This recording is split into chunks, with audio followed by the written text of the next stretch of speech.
Hey, everybody, this is Felicia. How are you doing this evening? Happy New Year. Let's see. Please put a one in the chat if you can hear me and see me. Hey, I'm Bias. Thanks for coming in. Hey, TT, Urban Pantry. Hey, my Renaissance Grandma. Hey, Nora, Stock Explorer. Hello, Citrus and Soil and more. Hey, Mike's Chaotic Gardening. Hey, GT Junior Grows at Alaska. Great, great. Thank you. Thank you for the ones. Thank you. Um, Sipping some soil. Happy New Year, everybody. We made it. We made it. We made it to 2024. Yeah, we made it. How's everybody doing this evening? Let me go ahead and get this out of the way. All y'all know that I live in Alabama. My son goes to the University of Alabama, and Alabama was in the I don't know, I forgot what it's called now, the Rose Bowl game today, and we lost. I'm all right. I'm good. I just want y'all to know I'm good. I didn't have no money on the game. uh, we already beat the dogs. What are you talking about, GT? Don't get started now, because if we have to go there, we will. How you doing, GT? Go dogs, he says. Hey, Andale. I'm headed to sleep, but wishing you a happy new year. Happy new year to you. You get some rest. I hope you rest easy. I just wanted to get that out the way before anybody decided to bring it to me, because I know how y'all can be about these teams. And I'm just going to tell you right now, I ain't the one. It ain't that serious. I did watch the game, though, and that was good. My son and I sat down and watched the game together today because, like I said, he is a student there. And I think he's kind of a fan. I don't really know. You can't tell by watching the game with him if he's a fan or not. But whatever. Um, it was fun watching the game with him. We had a good time. So there's that part. Hey, who did I miss? Um, Jessica, SMC, how are you? Happy New Year. Yeah, let's speak to each other. I don't know if, yeah. Anyways, I hope you guys had a great Christmas and your New Year got off to a good start. Like I said, I spent time with family. That was good. Both of my boys, I shouldn't say boys, both of my sons were home for part of the holiday, and so that was good. Um, Got to see them, spend some time with them. That's always good. I love hanging out with them. If you saw my video this week, I posted a video of me and my youngest son raking leaves in my yard, just doing some yard work together. Um, he always helps out when he comes home. They both do. My both of my boys are very active outdoor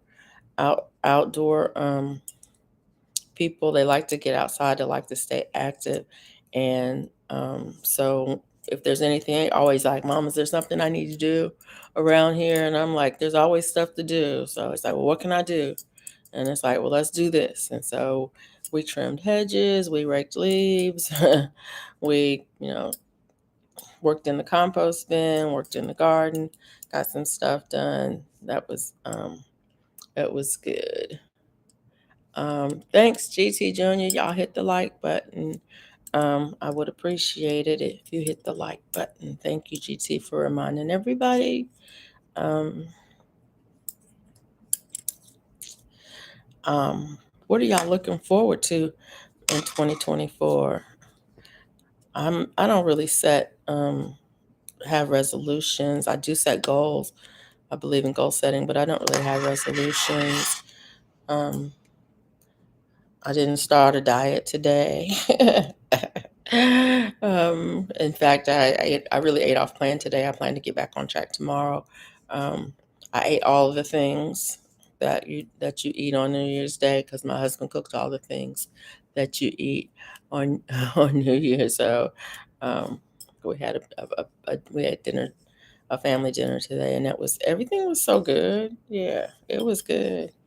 Um, I picked up my knitting needles, so I'm working on.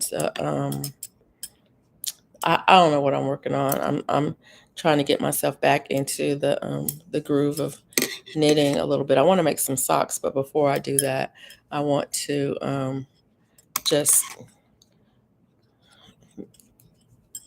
get myself back into the groove of knitting because I haven't been knitting for a while. I've been crocheting a lot. Let's see.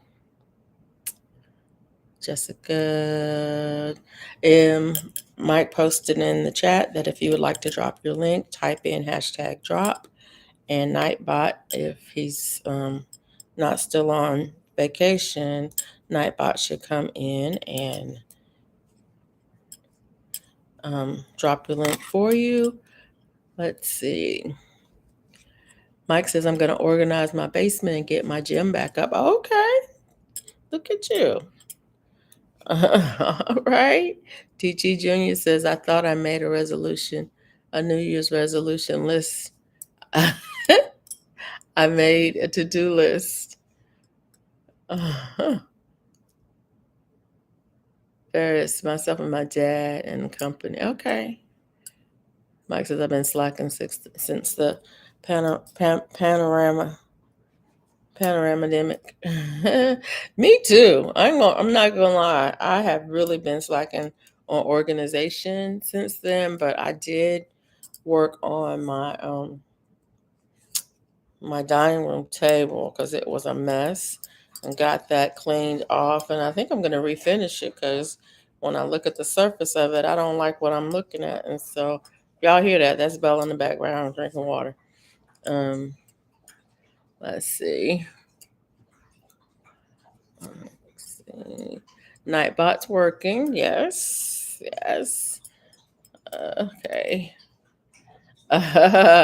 Okay, Mike, if you talk about Nightbot's going to talk back to you. So be careful with that. Yes, the panorama dimic. That's what I said. The panorama ding dong. That's what I said. Panorama dimic. Yeah. So yeah. I usually I think this is the year of the dragon. Is this the year of the dragon? Does anybody know for sure?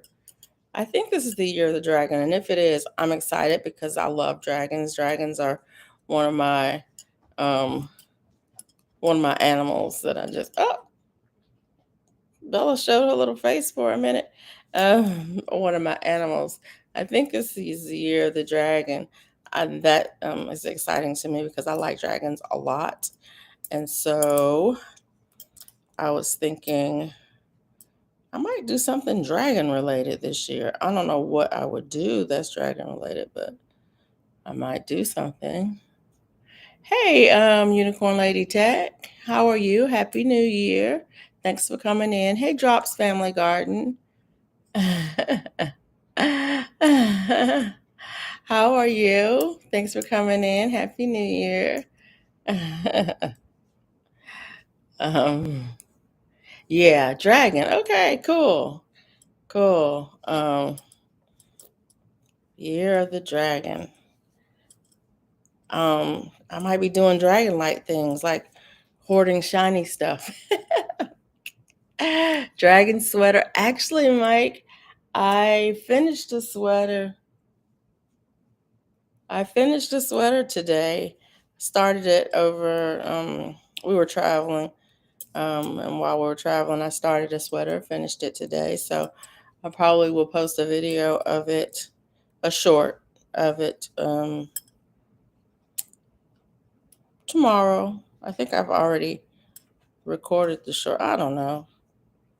Yeah, tomorrow. Probably get the short up. Last year was pork sausage, the year of pork sausage. Okay. Today, this is the year of dragon sweaters. Gotcha. Pork sausages and dragon sweaters.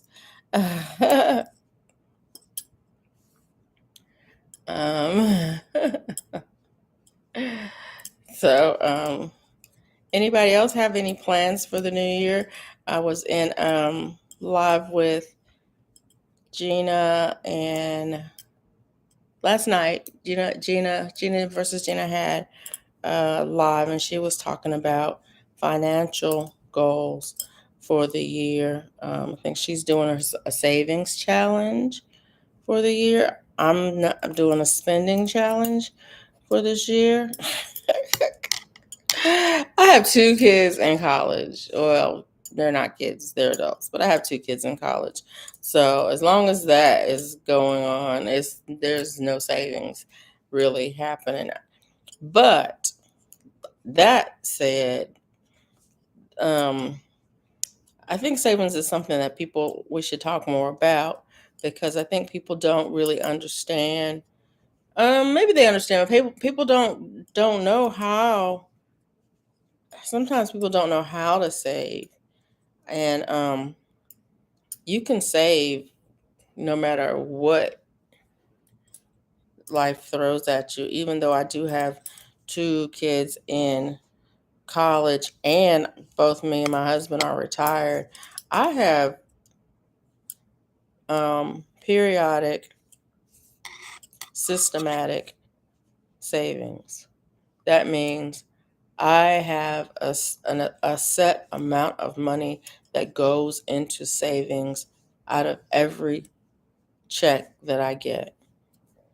And that savings is diversified into multiple um, financial vehicles.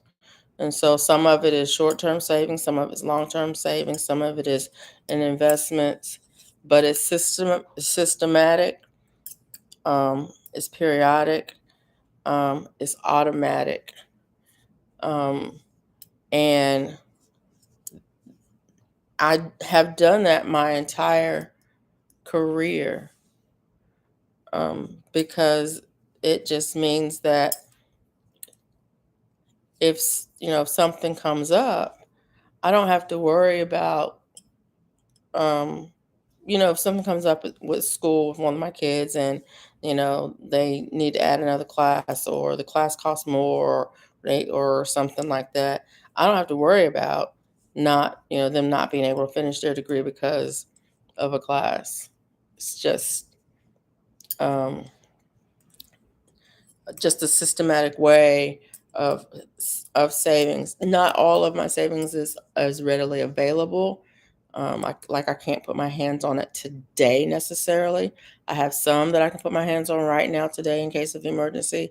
I have some that'll take me a few days to liquidate, and I have some that'll take me a little bit longer to liquidate than that. But like I said, it's systematic, it's automatic, it's periodic. Um, it's I don't have to think about it. Now, if there's something that I'm planning, like I'm planning a trip in 2025 that I'm saving for, that is above and beyond. That is not going to impact my saving. I'm not going to deplete my savings to do the trip. It's a big trip. It's going to cost a good bit of money, but I'm not going to deplete my savings to do that. Um, right. So, but Gina, and I'll put a link to her channel. I think Gina versus Gina is her channel. I'll put a link to her channel in the description of this video. And Mike, you can drop that link if you can. She's going to be talking more about financial stuff this year. That's one of her goals for the year. And so I would advise you to go over and check her out. Another person who talks about that kind of stuff is Lisa J. Stocks. I'll also put a link to her channel in the description of this video. Hey, Miss Shirley, welcome in. Happy New Year. Um, when I was working drops, one of my periodic savings was my retirement account, but now I'm living on that money.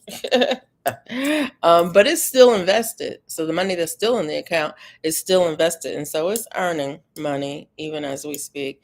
I'm living on it, but it's earning money too.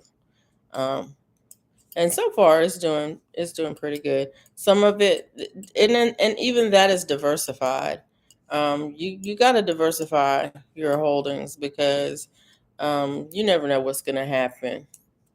Um, and so that's another form of prepping, uh, is to diversify your holdings. Oh, this is turning out. I'm working on, this is how much I've done so far. I think I'm gonna make a hand warmer out of this. I wasn't sure if it was gonna be big enough. Can y'all see that? But I think it's gonna be big enough. So I think that's what I'm gonna make. I think. I can't really tell. It might not be. I think it is. I think it's big enough. Yeah. I wasn't sure. So I said I was just gonna get started working on it, and if it didn't work out, then and I would take it out and start again and add more stitches the next time around. But I'm not following a pattern on this, making this up as I go along. I'm using double point knitting needles. This is what they look like. I have 4 of them, and you use them when you're knitting in the round. Yeah, you're exactly. Drop says you're dang right. Diversifying your investments is part of prepping. Exactly. You can't put all your eggs in one basket, because if the basket drops, then you may be hungry. Um, Hello, Wayne. Um, Thanks for coming in. Happy New Year's. Good to see you. It's good to see you. How are you doing this evening?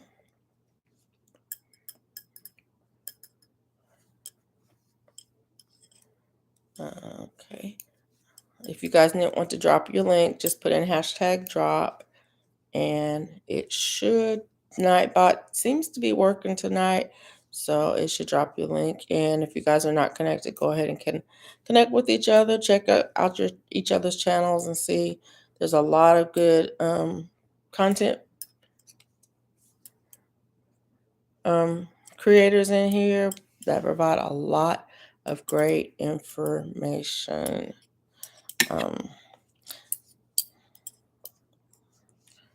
So other than financial goals, like I said, I'm on a my financial goal for this year is spending money, not saving money. With trying to get these kids out of college, and then maybe I can then maybe I can switch over to spending money on me versus spending money on them. Probably not, but you know how that goes. Um, but other than financial goals, are there any other kinds of goals that you have? I want to do some travel this year. Oh, not hashtag hashtag drop. Okay, drops. Bef- what? Whatever. um, I want to travel a little bit this year. I want to visit. Really want to visit family more than anything. I have some family members that I just haven't seen in a minute. I would love to get to see them, and so I'm planning some travel in March for sure. I think we're gonna. Um, I think the family's gonna have a little bit of a get together. My immediate family, my brother and sister, and my nieces and nephew, I think are going to get together in March. And so that'll be good. Hey, Bayou Sugar. Thanks for coming in. Thanks for listening, TT. I appreciate you. So yeah, that's another thing that I want to do this year is travel some to visit family and friends. I've got some friends I want to meet up with, some YouTube friends I want to meet up with. Um, and so those are some plans I want to do. Want to visit with my grandkids. Um, and it's interesting. Let me put it out there because I know people will wonder what I'm talking about because my children do not have children, but our children have children. So I have two older children, stepchildren with my husband. My husband has two older children, and each of them have two kids, and so I have four grands, and I would definitely want to see them this year. So and two of them live at the beach, so that's going to be great. I get to go to the beach and see the grandbabies. That's going to be fun. Hey, Jamia, official Jamia.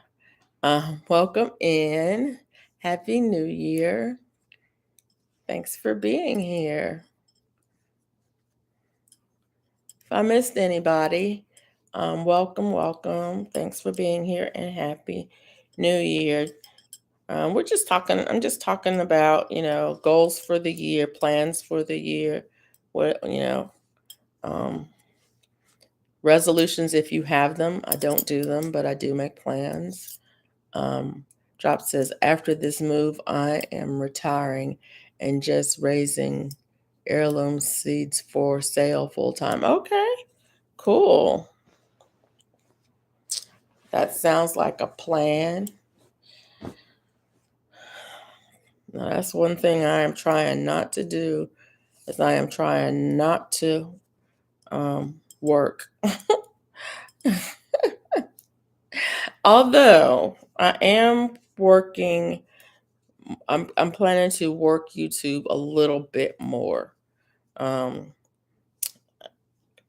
far as my YouTube goals, I'm gonna continue to do the Sunday night lives with Sipping Some Soil, co-streaming with her lives. I'm gonna continue to do Monday night lives. And that maybe with other people, or solo live streams, but I want to continue the Monday night live streams. There's a couple of people who've said that they were interested in doing live streams, but they haven't started yet, and so I want to make myself available for them to come up, maybe, and join in to get their feet wet. And because that's, people offered me that opportunity. So I would love to be able to do that for people who want to, try it out and see if they if they like it or want to go live. So there's that. Let's see. So yeah. And then I want to continue to making when I first started with YouTube, it was part of a challenge. And part of the challenge was to make one video a week for 100 weeks, which is a little over 2 years. Is that right? 52 weeks a year. So that would be a little over 2 years. That was the challenge. One video a week. And I'm not quite at that point. And sometimes I do more videos than that. And so and that was before, I think it was before YouTube had short videos. So I'm still going to continue to make at least one video, make and post at least one video a week. I'm probably going to up it to maybe 1.5. So yeah, maybe throw in an extra one a week is about 4 a month. So maybe 5 a month, um, 5 or 6 a month is good. My goal for 2020, for uh long form videos, along with the 2 live streams a week, and um with at least 15 shorts a month.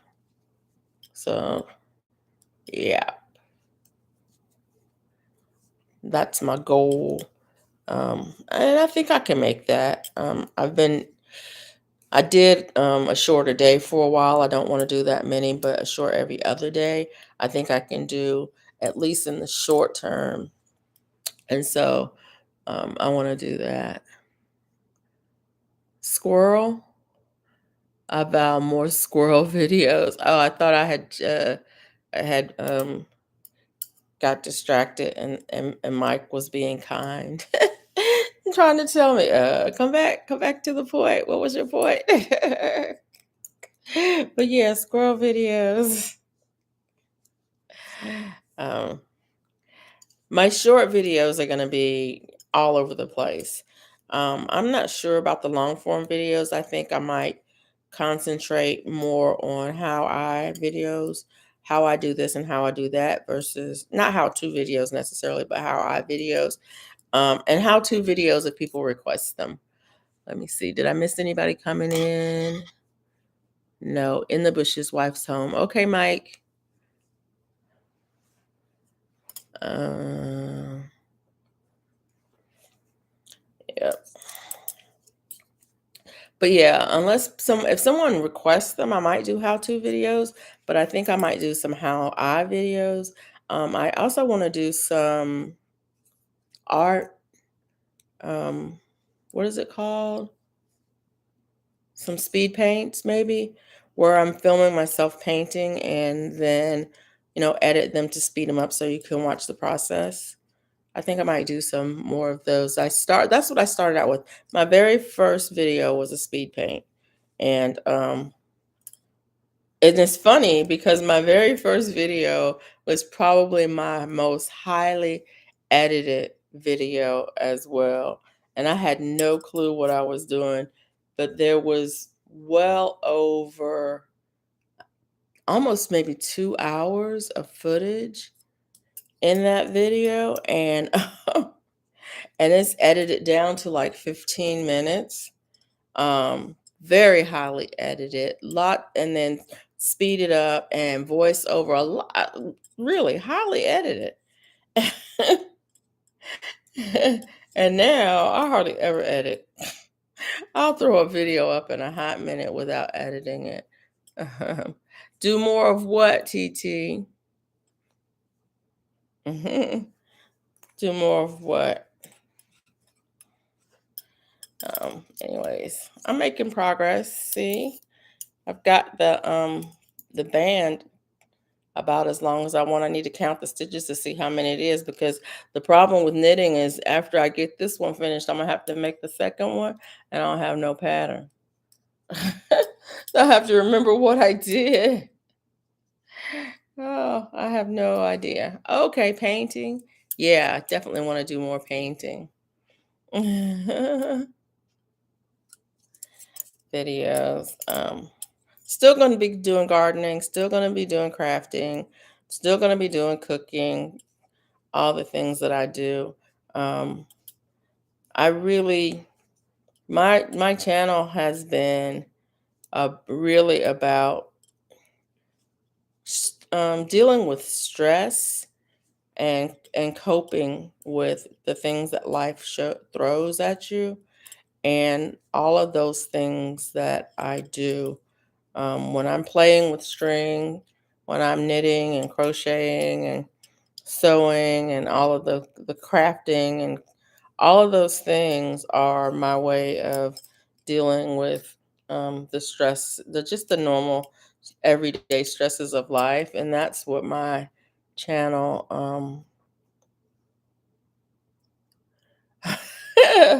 That's what my channel has been about. So when my daughter hit 21, I told her to get a job or get out. She got out and got a job. Yeah, my son went off to college and messed around the first semester. She got out and got a job.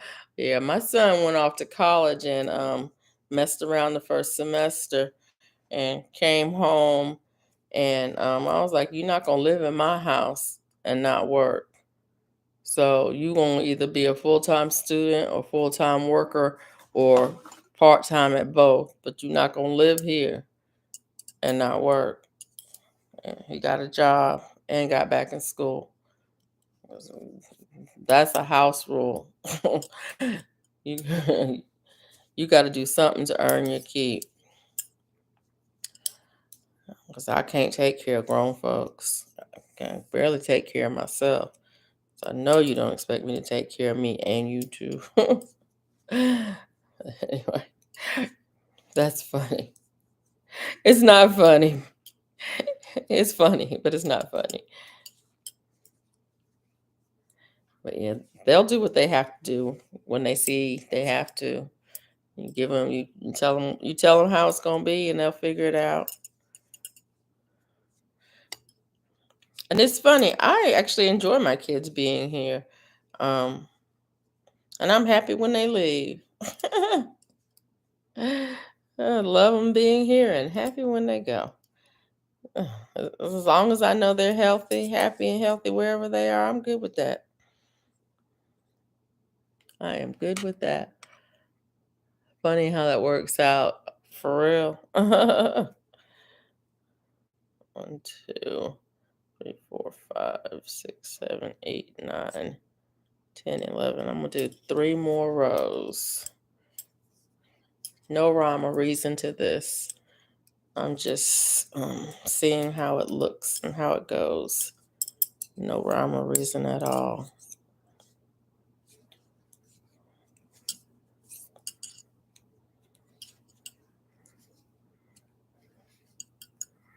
Just trying to think, what did I talk about? Where we're going with that? Um, oh, my channel. I was talking about goals for my channel and that. What kind of goals do you have for your channels? Yeah, bring me the grandchildren so I can sugar them up. Okay, I'm not gonna do that with my grandkids. I will come to you and I see the grandkids and then I will leave them with you. Don't bring them here. Oh, do not bring them here.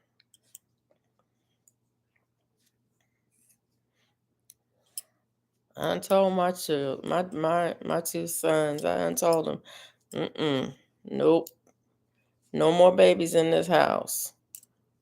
Like, you got your own house. You want babies? You do it at your house, not in my house. We're done with that part.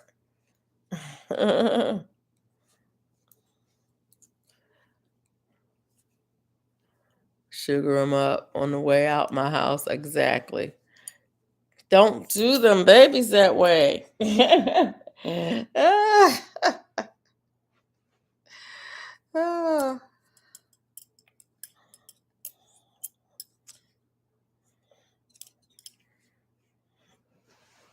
Oh yeah. TT, I seen you with your grands. I know how you do.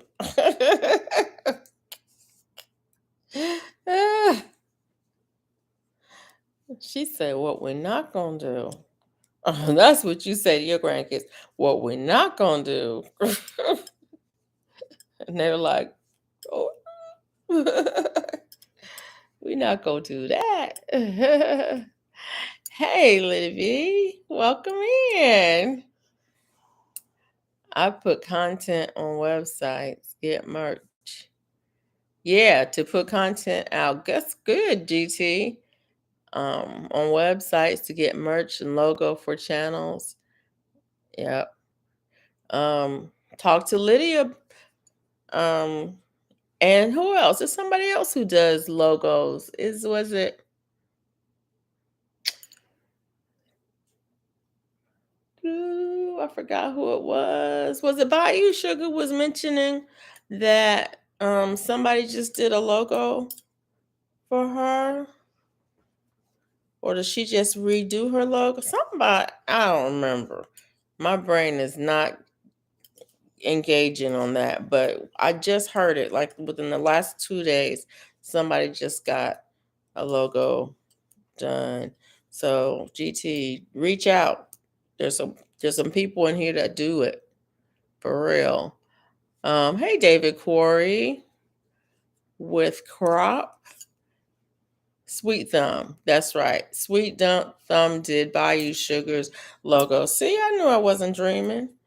Welcome in, David. Happy New Year. Thanks for coming by.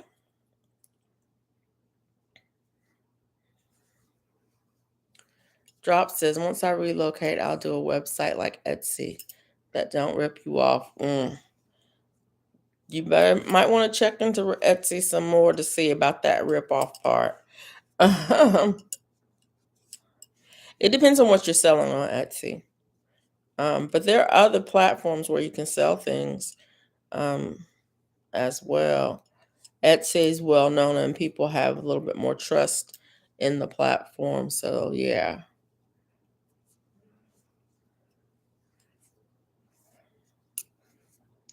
Unicorn Lady says, I did my own logo on Canva. My logo was created on Canva. I didn't do it myself. Someone created it for me. And I'm going to revamp that because I just want to. It's time. You have to change things up from time to time. Did I say I was going to do 3 more rows? I forgot how many rows I did.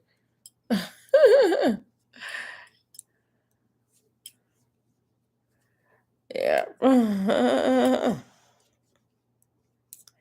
I forgot. I said I was going to do 3 and I forgot. I don't even know where the rows started. Okay.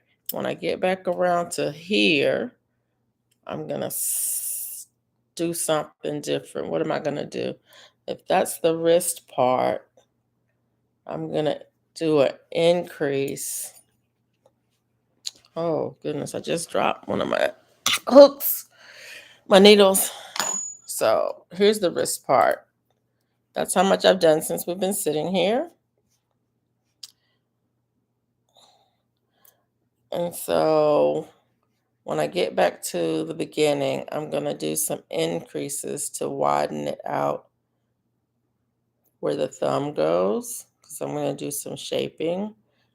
And then I'll make the thumb hole, if I can remember how to do that. This is interesting. I might have to look up a YouTube video on how to do it before I can finish it, because I don't think I've ever knitted a pair of hand warmers before. I've crocheted them, but I don't think I've ever knitted them before. We'll see.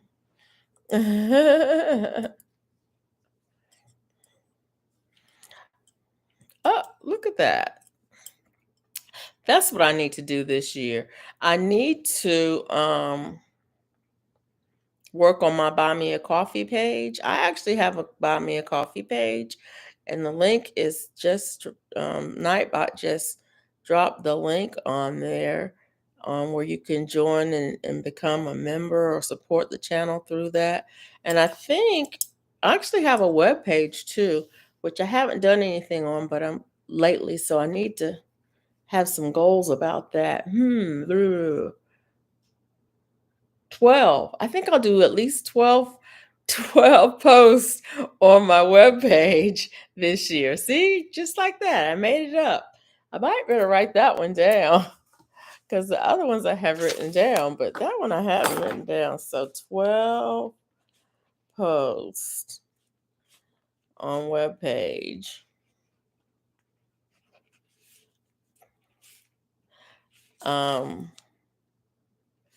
And don't call him night, but Yeah,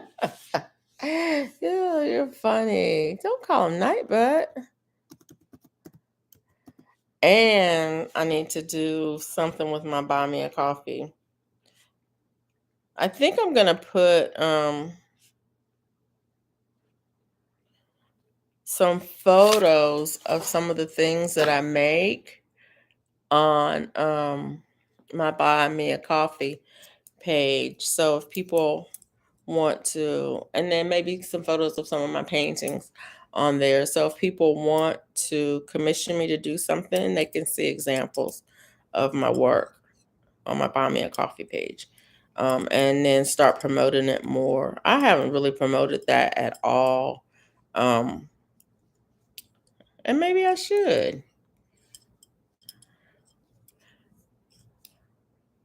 That's how it came out with my tech talk text. I need to put in, I'm gonna have to put in a command for Nightbot. So if somebody accidentally types in Nightbot, um, Nightbot will respond. Um, so yeah, I have to write that down.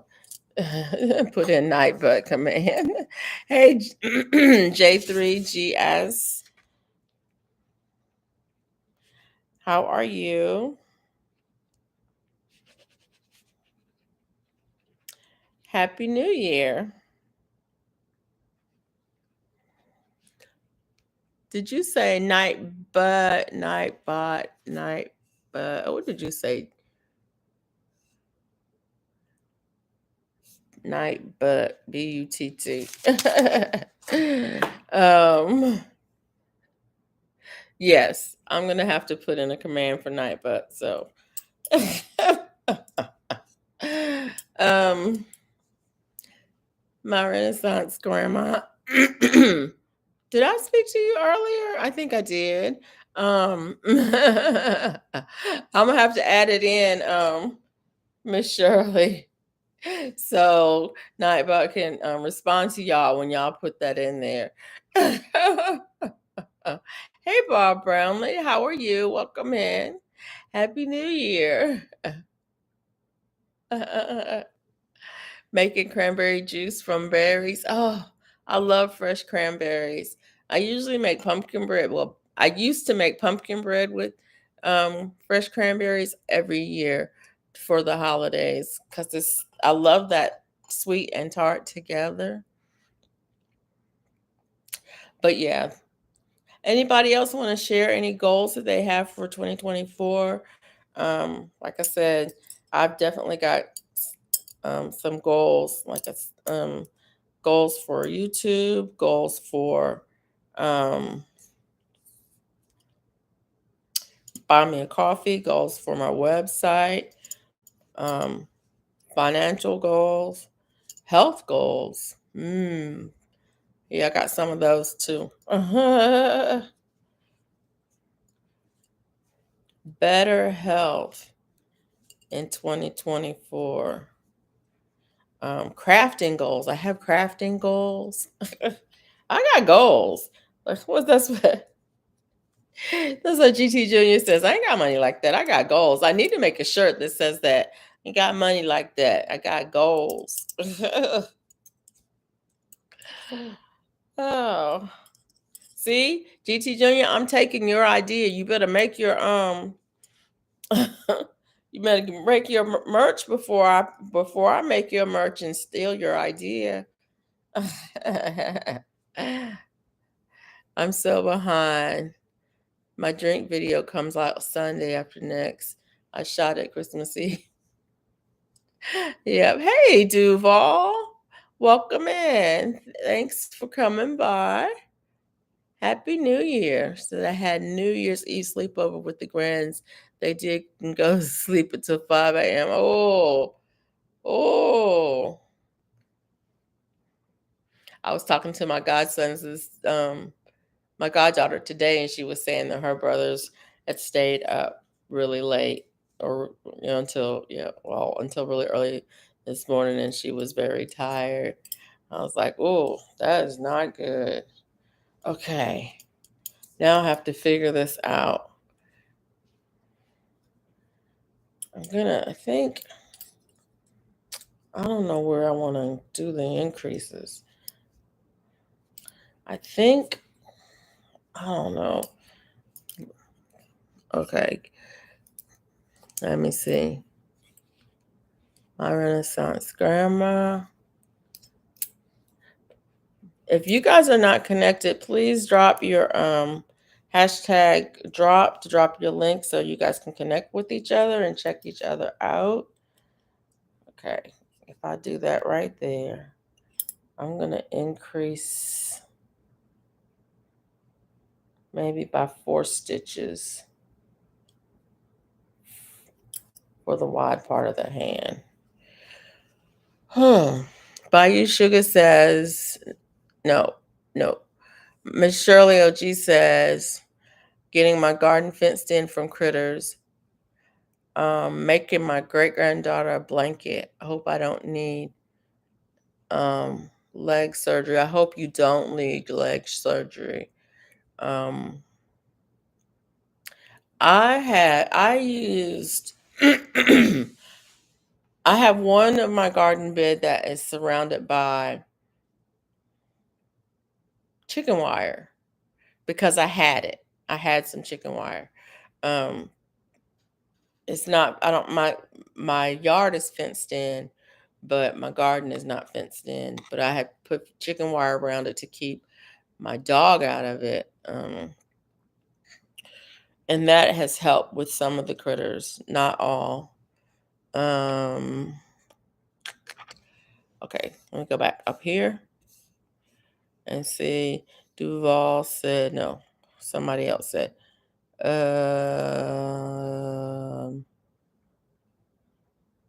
Bayou says,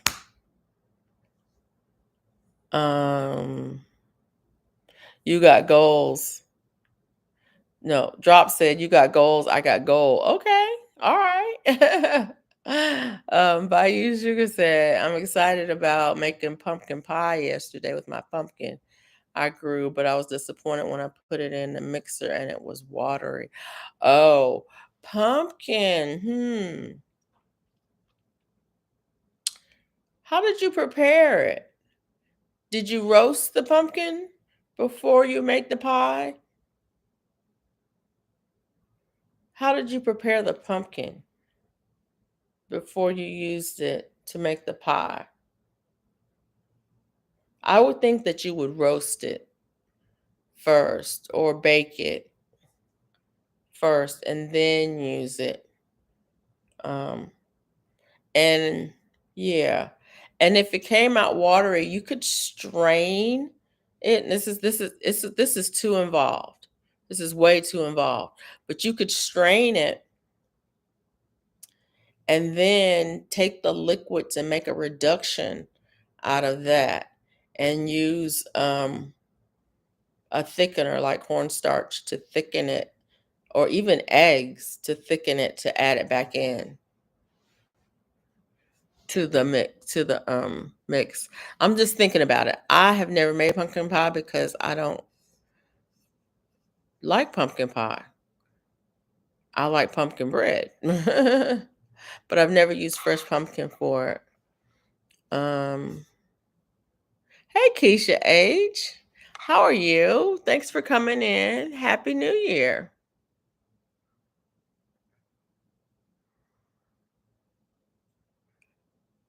Okay.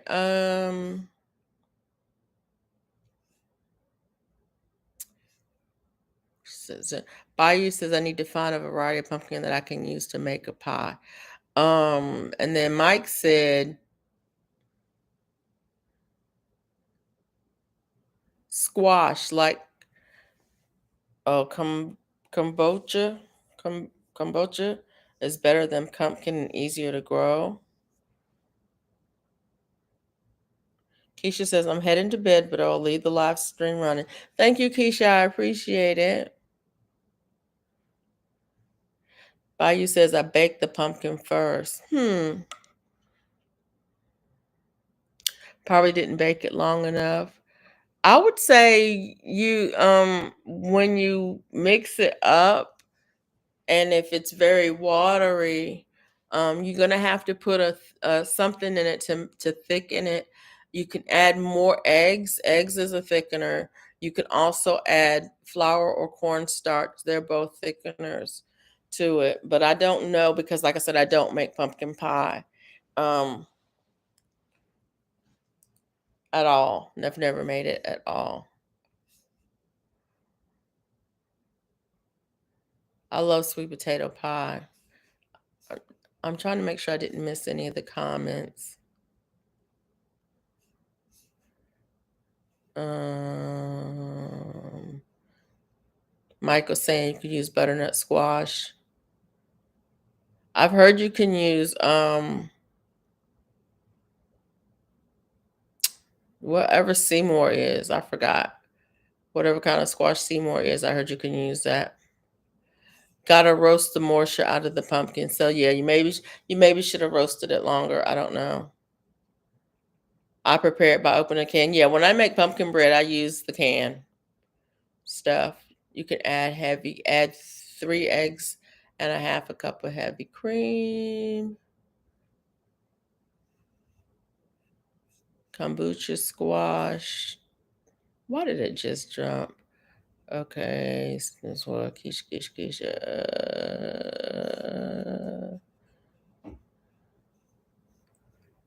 Good night, Keisha. Okay.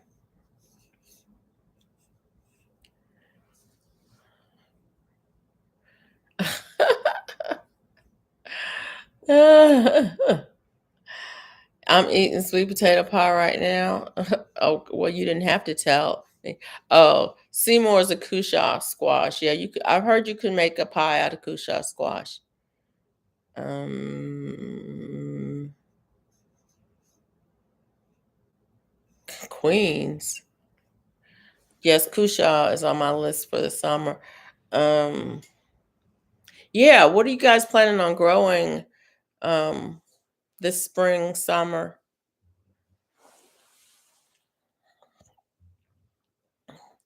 This spring, this summer, this winter. Are y'all growing this winter? Micah says I'm gonna make candy roaster squash pie today, but kept falling asleep. I'll make it Tuesday for Meatless Tuesday. Meatless. Wait a minute. Whoa. What's up with Meatless Tuesday? That's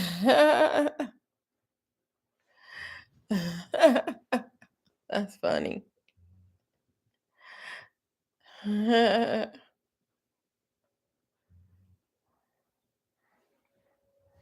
Did Bridget come in? I didn't see her. Uh-oh.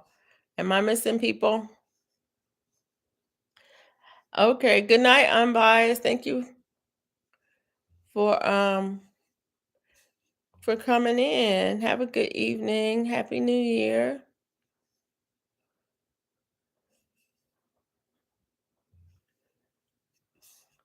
Did I miss Bridget? I'm sorry if I did. Welcome in. Or is David messing with me? Hands in the dirt. Hey, hands in the dirt. Welcome in. Thank you for coming by. Happy New Year. Yeah, what are you guys growing this year that you didn't grow? What are you growing in 2024 that you didn't grow in 2023? Um Oh, Queen's Craft by Bridget. Hey, how are you? Thanks for being here. Happy New Year.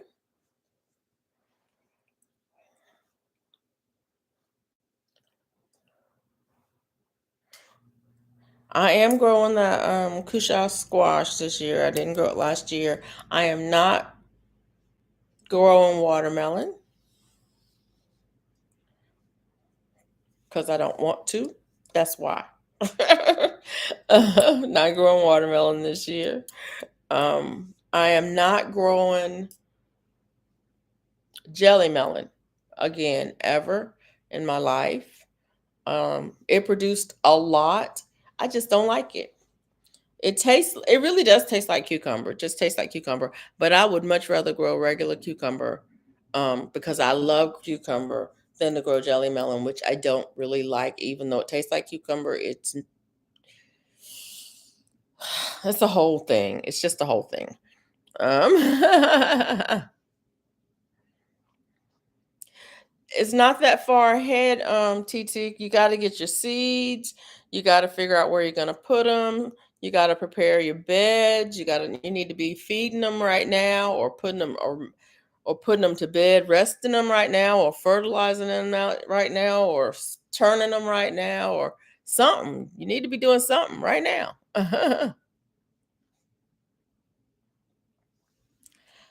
So I ate the peas that I grew this summer. Okay, yesterday and today. That's a cool feeling. That's something I need to get out there right now. Some peas, cool season stuff, because I think the cool peas would grow well right now. Everything. I'm hoping to finally get my garden in this year, and my other half's health will have to get better before I can get that done. Okay, well, I hope your other half, was it your top half or your left half or your right half or your bottom half? Anyway, I hope your other half gets better, health gets better. And I hope you get your garden in too. Um, you have to start where you are and do what you can. If you can only do one container, then do one container. Those lemon cucumber sucks drops. I like the lemon cucumbers, but I had a problem with the lemon cucumbers. They produce a lot of cucumbers, but I couldn't keep up with them, and I ended up with, I think they're called pickle worms, the ones that eat the fruit. They don't eat the vines, they eat the actual fruit. And so you had, yeah, those. I ended up with those. And I couldn't keep up with them. I had so many of them. They're prolific. And I don't love them. That's another thing. I don't love the lemon cucumbers. I like them. I love the regular cucumbers, just the regular old pickling cukes is what I call them. I love those.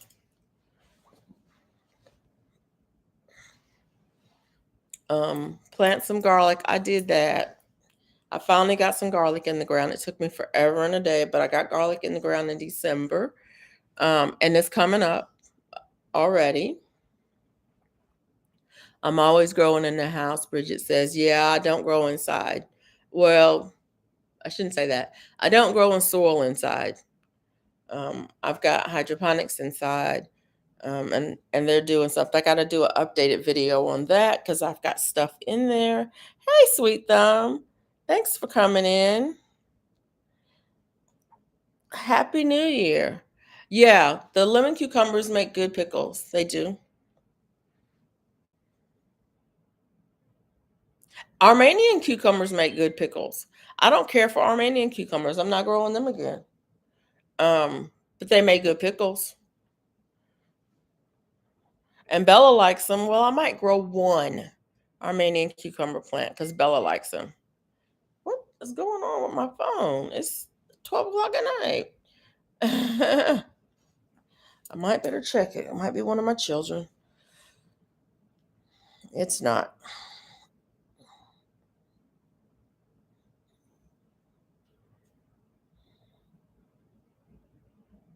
Okay. Mike said, I'm growing. Mike, I don't understand. I don't understand. I'm growing candy roaster squash inside right now. I don't understand, Mike.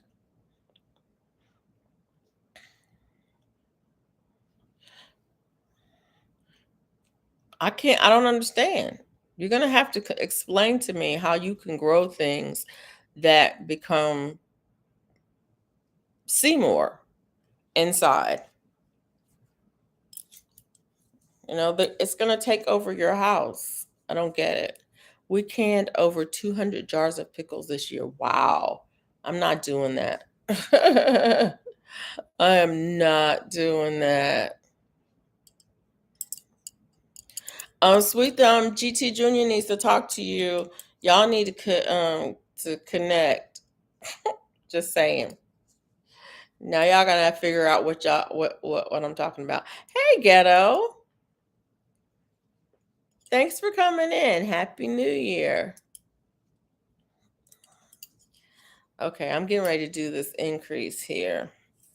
I don't know how it's gonna work, but I'm gonna do a 4-stitch increase, I think.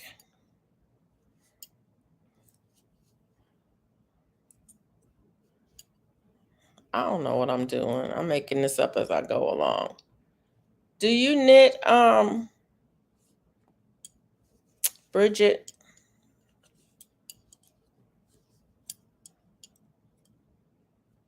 How many increases can I do?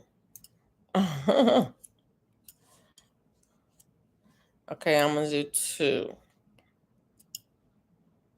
And then I'll do a row, and then I'll do 2 more. I need to write this down because I'm gonna forget what I did. I need to put a stitch marker in it too. I'm gonna forget what I did. I'm not gonna know. I'm gonna come back and I'm gonna have to take the whole thing out because I'm gonna have made a mess. Yes, ma'am. Okay, so I'm making this is what I'm doing. I'm making some hand warmers, some fingerless mitts, and I've got the armband part, and now I want to do an increase of about 4 stitches for the width, the wide part of my hand. And so I want to know, should I do increase 2 stitches and then do 2 more, or can I do 4 stitches right away in the same row, or should I spread it out, or what? That's my question. It doesn't really matter what the answer is, though, because I'm going to do something, even if it's wrong. Do 1 increase on each. Do 1 increase on each of my 4. Okay. I got it. Of my 3 needles. Okay, I'll do that.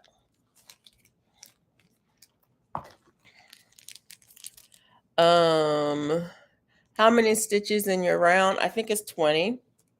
I wouldn't put them together unless you want a bunch. Look, okay. I don't know what I'm doing, but I'm gonna put a stitch marker in.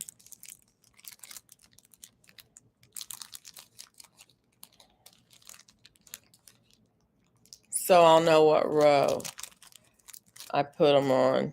So when I make the next one, I'll remember, because I'm not going to remember what I did or where I did it. So that part, not going to remember. Not going to remember. Oh, I need the other kind of stitch marker. This one will work. Okay. See you later, David. Have a good night. I'm getting either brown select 2 or so good I don't know. They tasted the first time. Hands in it. Oh, you're talking hands in the dirt. Copy that. GT Junior Alaska. Just let me know. I can't remember anymore. Yeah, number 4 yarn. Yes. He says I can't. Hands in the dirt says he can't wait. Got to do it now.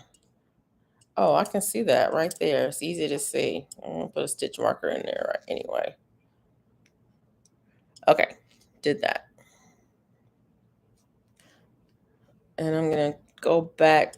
Let me tink that back. I'm growing lettuces and herbs and tomatoes in hydroponic system along with ginger, lemon, moringa, and pots nearby. And I will be purchasing blueberries. I have blueberry patch. Yeah, I need to transplant my blueberries. 1, 2, 3, 4, 5, 6, 7, 8. My I have a blueberry in a container. I need to put it in the ground. Oh, GT is saying goodnight to Miss Shirley. Did I say goodnight to Miss Shirley? If I didn't, good night, Miss Shirley. Have a good evening. Rest well. Yeah, my blueberries didn't do. No, Mike said, oops, I'm sorry. Just saw it. Good night, Miss Shirley. My blueberries are not doing well. They need some assistance.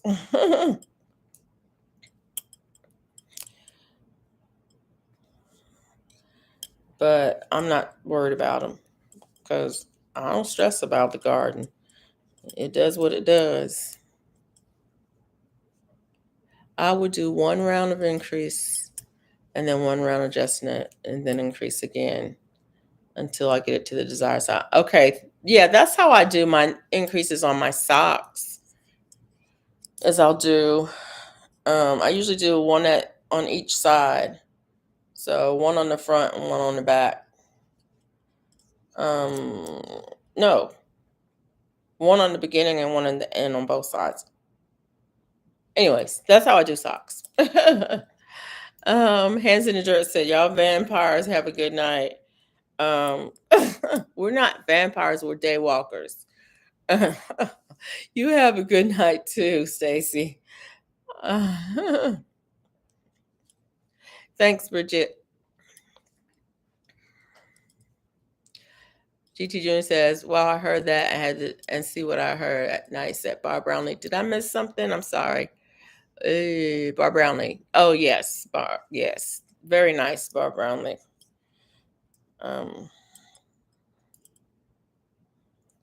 Shoot. If I don't pay attention, put lemon peels around what? Oh, blueberries for the acid. I was just gonna mulch them with pine straw, but I could put some lemon peels around them too because pine straw is acid. And I was gonna fertilize them with a general purpose balanced fertilizer. Because I'm not buying. That's what I have. I have a general purpose balanced fertilizer, and I'm not buying any fertilizer. So yeah, that part. That's what they're gonna get. They're gonna get that or nothing at all. Okay.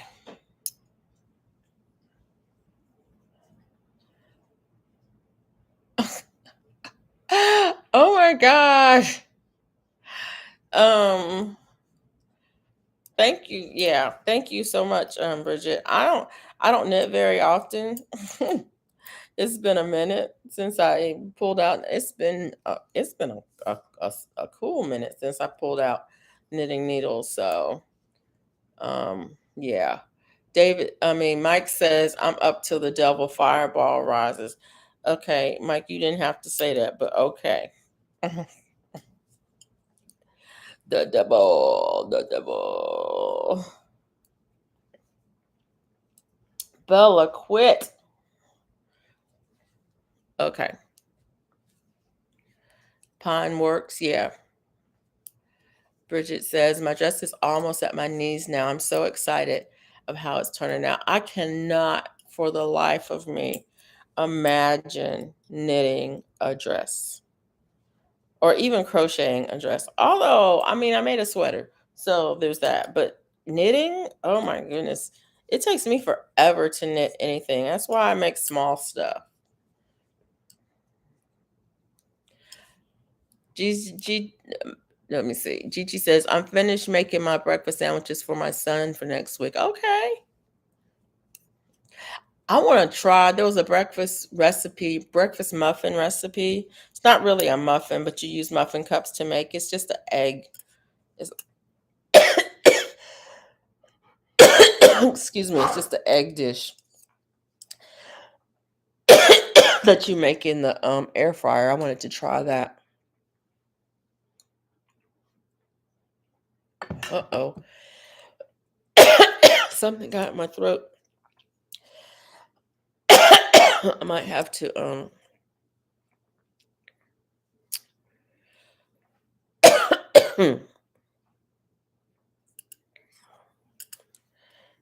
yes.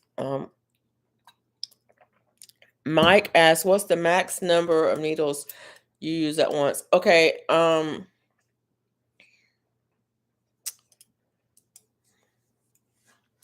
don't know that there is a max number of needles you can use at once. Um, Normally, when I'm making socks or when I'm knitting in the round, if I'm not using cable, two needles that have a cable in between them, and I'm using double points like this, I will use 4. Some people use 5. It depends on how big the garment is. So you can't have more stitches than'll fit on your needle. So when you're working on the needle, you're probably working on this much of the needle. So that's how many stitches you can have. And so if you have a garment that's so big that you need more needles because you don't want them to slip off the ends, then you add another needle. So you'd add another. And so how many you would use, I don't know. You might ask Bridget because she might know. Um, you know, I guess if you were making a really big garment, you could use quite a few of them. I've got a thing that I got to figure out how to finish. My brother started it. I don't have the skills to finish it, but I'm gonna try to figure it out. And yeah, you could use a lot. Bridget says that's me most of the time, but the king has me working double duty. Everything at home. Off to see him at the hospital and going to jail. Like sucks. Yeah. Mike says I need to break out my air fryer. Yeah. Wow. My air fryer never gets put up. I use it daily. Yeah, my air fryer stays on the counter. I use it almost every day. Mine's is still in the box. Oh, I use my air fryer almost every day, Mike. Bella, quit. Enough of that. Oh, she's getting on my nerves. Anyway, she's just grooming. It's just me. But I get tired of it. Go over there on your bed. Go. Use the deep fryer over the holidays. Yeah. The number of tools used depends on the size of the job and the artist doing the job. No hard and fast rules. Some will say differently. Yeah. I use 4, but I know a lot of people use 5. For the same size thing. 4 is enough for me. Um for for me to keep control over. Um I'm very confused now. I don't know what I'm doing. Oh, this is just a plain knit row. I think I'm gonna do another increase on the next row.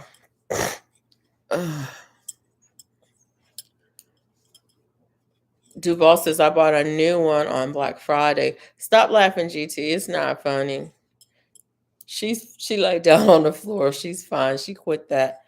Um, um Friday that dehydrates, broils, bakes, roasts, rotisserie wing, bacon, fish, and toast features. Okay.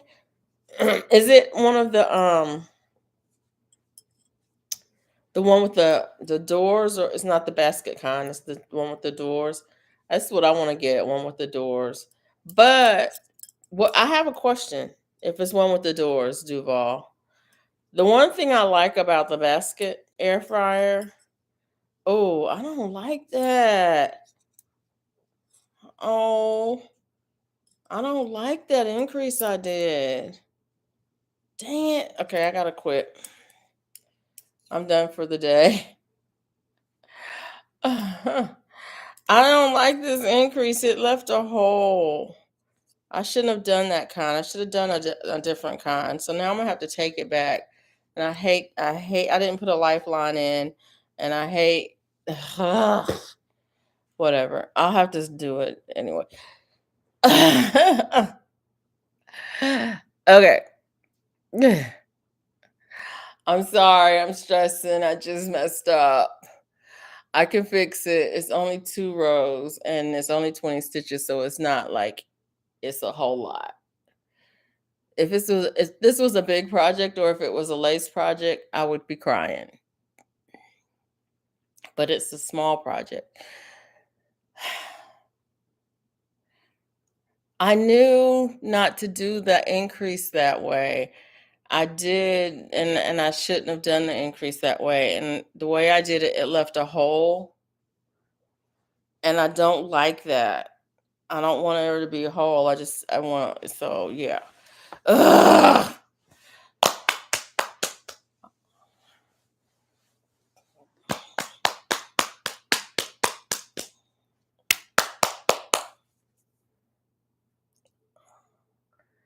What's the lifeline? Let us see what you did wrong. I didn't do it wrong. I just don't like it. Okay, so um anyways, let me ask you, Duval, on the ones that have the doors, if you're still here, you may be gone because I know you said you were tired. On the ones that have the doors and the racks, like the ones that'll do rotisserie and all that stuff, do they have a grease pan? Because one of the things that I like, I'm breathing. I know that's the name of my website is Breathe, Plan, Do. Because sometimes I forget to breathe. Okay, breathe, plan. I'm gonna go and I'm gonna take it out and I'm gonna do a different kind of increase so it doesn't leave a hole. Do, and then I'll do it. See, that's what I do. Breathe, plan, do. Okay, Duval. Does it have a grease pan? Because one of the things I like about the basket is when I make, I usually use it to make bacon, or when I make, like if I do pork belly in there, um, I save the grease. And so you just pull the basket out, you pour the grease into the container, you're gonna save it in, you're good to go. You can put it back in. And so like I'll cook bacon first. I pour the grease out, I put it back in there, and then I'll do my steak.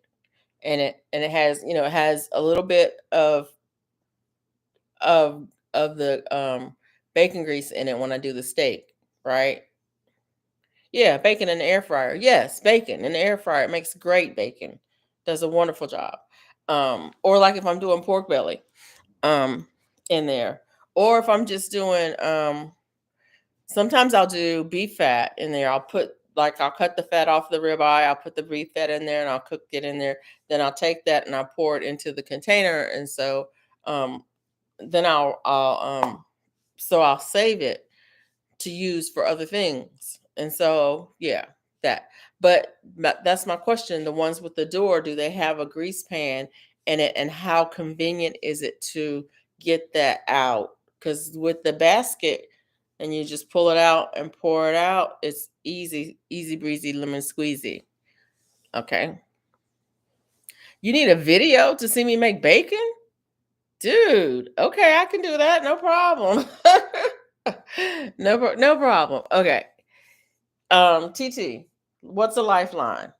So let me show you what I did here. I'm gonna take this out so you can see it. I was if you look right here, you see that hole? That's where I did my increase. And the method I did the increase was I basically did a stitch between two stitches, but it leaves a hole.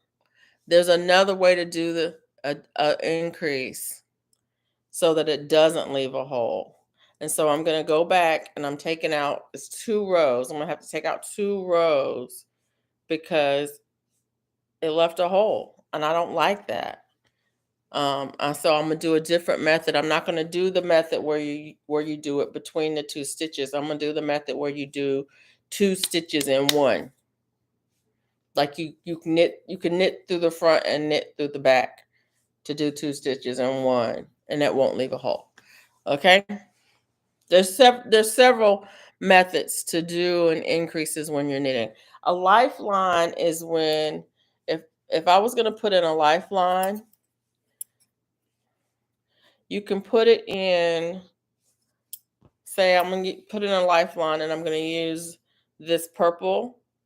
What I would do is when I knit, this row, you can do it without knitting it, but when I do it, I usually just do it when I knit the row.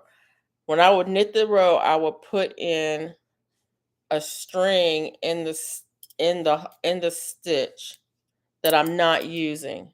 And what it effectively does is, I'll show you. What it effectively does is you have a line, a thread through the stitch that, let me just tell you. So basically you would have your knitting, but you would have this thread that goes all the way around in the stitches like this. It will be in the weaved in the stitches, but it's not a stitch itself. It's just a line. And so what happens if I mess up, you can pull it all the way out to that line, and where that line is, you can put your needles back. You can put your needles back in through those stitches. It holds those stitches so that if if you mess up, you only have to go back to where the lifeline is. With knitting, if you take your needle out, say this one has 7 stitches on it. If you take that needle out, you can lose those stitches so easily. But if you had a lifeline in there, it would be on that line. And so if I pull all of my needles out and pull it back, I'll have these stitches like that. You see them? To pick them back up, I gotta put it back through the hole in the same direction. If there's a line in there, then I have the right direction and where to put them, and it keeps you from having to start all over again. That's a lifeline, and it's real important if you're doing lace work, because sometimes with lace work, you leave holes on purpose. And so, it's just called a lifeline. If you leave holes on purpose, if you don't know what it looks like and you have to go back and fix it, you can't. So you'll have to go way back past that point unless you have a lifeline in there. And so if I'm doing like a scarf that has some kind of maybe a leaf pattern that has different patterns of lace in it, I may do a lifeline every 10 lines. So that means I won't lose more than 10 rows if I mess up. And if you don't mess up, fine. You just pull it out at the end and it's no problem. I hope I explained that well. If you knit, you understand. If you don't knit, you probably don't understand. But basically what it is it keeps you, it's like a backup. So when I back up my computer has an automatic backup on it, and it backs up every day at the same time, and it keeps a week of backups. If I get a virus on Wednesday, then the backup for Tuesday is clean. I also have archives of backups.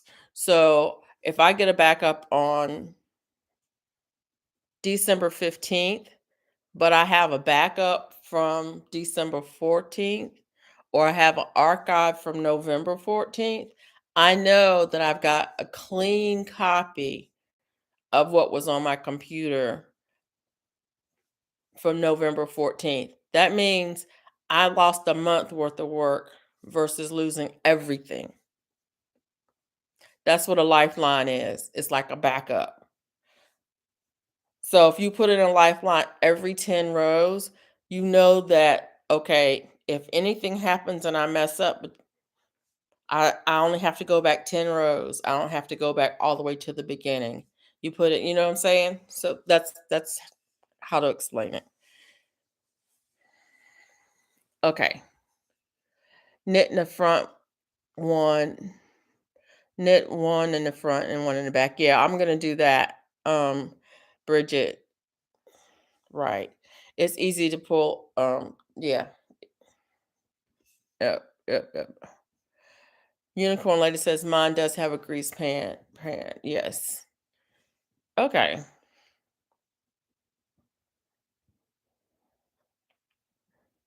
Yeah. Yeah. Okay, T. She's I see. Yeah, yeah, yeah, yeah. It makes sense. Okay. But yeah, it's like a backup. That's the best way to describe it. Um, and if you guys don't back up your stuff, back up your stuff and archive your stuff because when my computer died, my old computer died, I had backups of everything. I had my whole computer. I had everything backed up. I had all of my downloads backed up, so it was real easy to buy a new one and transfer my stuff over. I didn't even have to go and transfer stuff into the cloud. I've got a external backup drive that I use and use more than one. They're cheap. They're not cheap, but they're cheaper than losing all your stuff. Put it that way. They're way cheaper than losing all your stuff. Back your stuff up and then do an archive. Periodically change the name of your backup to something else to something else so you know what it is and do an archive and you know put your archive on a thumb drive and put your thumb drive in your safe deposit box. I don't know if your house burns down, you still got a copy of it. I'm just saying. Uh, GT Junior asks, "How long have you been knitting and stuff?" Forever. I learned basic knitting and crocheting probably when I was about 8 or 10 years old. And the reason I say 8 or 10 is because my oldest sister is 10 years older than me, and I learned before she went to college. So I would have been 8, she would have been 18, and we all were knitting and crocheting together when she was at home. So that would have mean I was 8 years old. So, yeah, I learned but I also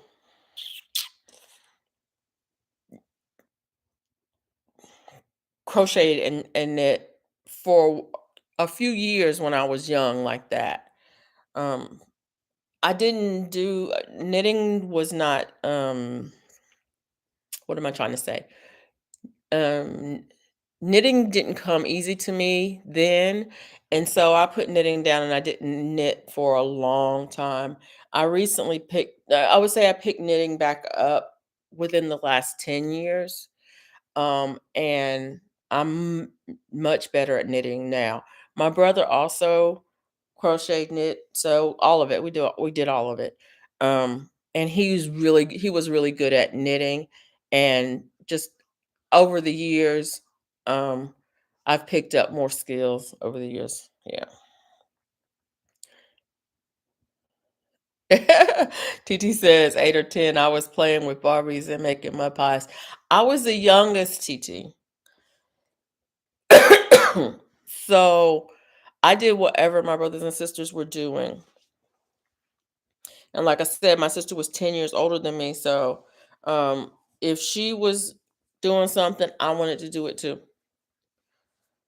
If my brothers are 9 years older than me, so if they were doing something, I wanted to do it too.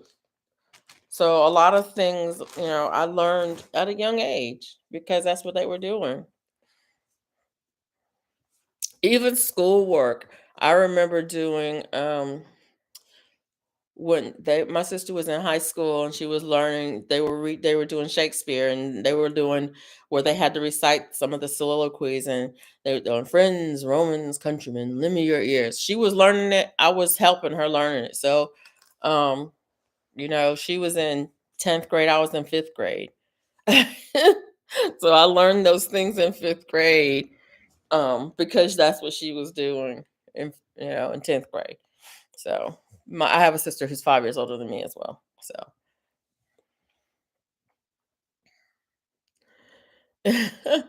my sister didn't have a choice. She had to deal with me. Um, I like the one with the door better. I have more space and can cook different things at one time. But the one than the one with the basket. Yeah, I want one with the door because I think I would use it more um, for other things. But I have the one with the basket and I like it. I use it a lot. I just think if I had one with the door, I would use it even more. But I just wanted to be I wanted to know how convenient it was to get the grease out of it, um, and to clean it because that's the biggest problem that I have with the air fryer is cleaning it. Um, and that's the best part about it too. But that's also the best part about it is that it's contained, it's self-contained. So, I mean, it's like it's easier to clean the air fryer than it is to clean the microwave, and that's. So, yeah, that part. Only because the microwave is mounted above the stove and I'm short. And so I can't really reach it that well without having to step on the steps. But whereas the basket just comes right out of the air fryer and it's easier to clean. Gigi Jr. says, I like that explanation. Yeah. Okay. I hope you understood it. It's hard to explain what some of those knitting terms are. And the first time I heard the word lifeline, I was like, what? I never heard of that before. What is that? But when I saw it, I was like, yeah, that just makes sense. That makes a lot of sense. Bridget says, I'm the oldest. I had to raise both the younger two, take care of the house and farm. Grandma tried to teach me crochet, but I was so uptight, everything spiraled. But I retained a little what I learned. Yeah, yeah. I don't even know that my mom crocheted too. I don't know if she knitted. My brother knitted. That's who I learned to knit from. And I don't know, and my sister knitted too. But I don't know that they tried to teach me so much is that it's just that's what they were doing. That's what I wanted to do. I mean, that's also the way I learned how to fix my bicycle. They fixed bicycles, and so they took theirs apart. I took mine apart. They wouldn't put mine back together, so I had to figure out how to put it back together. I mean, that was that's how I learned how to do a lot of things. It's like, oh, they can do it, I can do it too. And they wouldn't come to my rescue if like I took my bicycle apart. They weren't going to fix it for me. He's like, you took it apart. You might better figure out how to put it back together. So, if I wanted a bicycle, I had to fix it. So, but anyways, I talked myself down from my from my little spasm I had about that little increase. So, I'll get it fixed. So, yeah.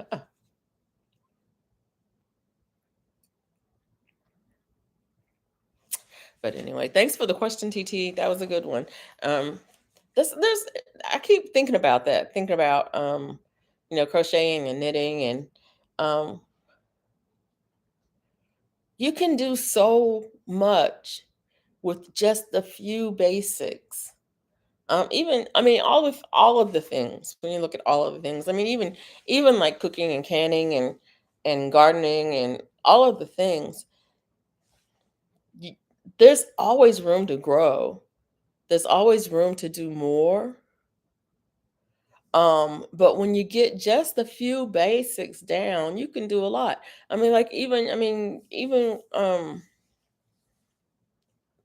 With gardening, you don't have to have much space. And you can grow food in your house easily. Just from food that you get from the grocery store, you can easily grow food in your house just from what you're buying from the grocery store already, easily with very, very few things, and make a difference. Really make a difference in doing that. And people don't realize it. They don't realize how simple it is to get started. And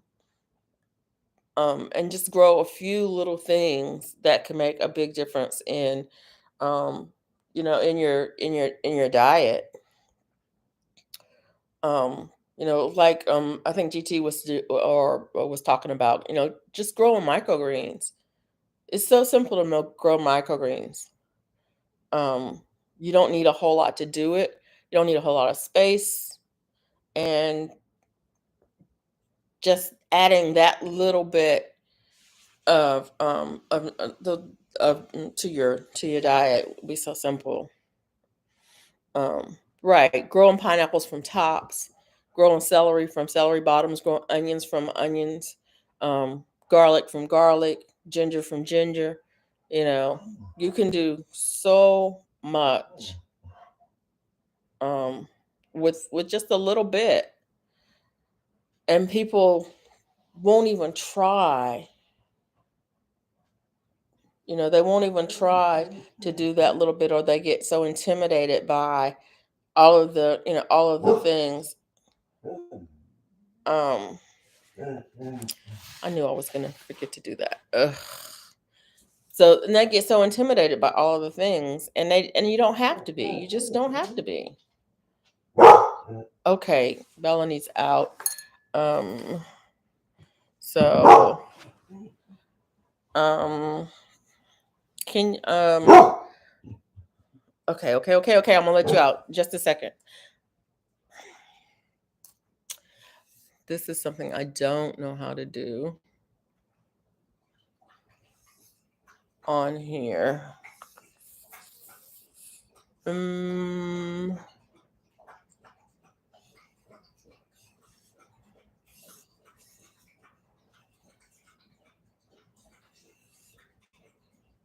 I'm just gonna have to.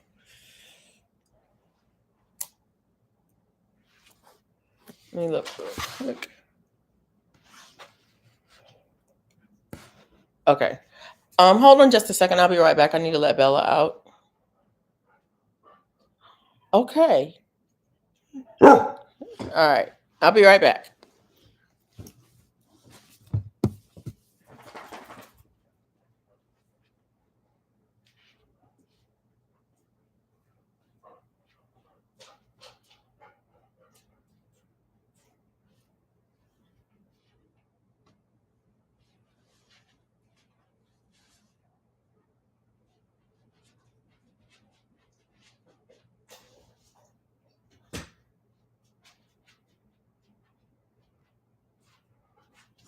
Hold on a second.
Okay.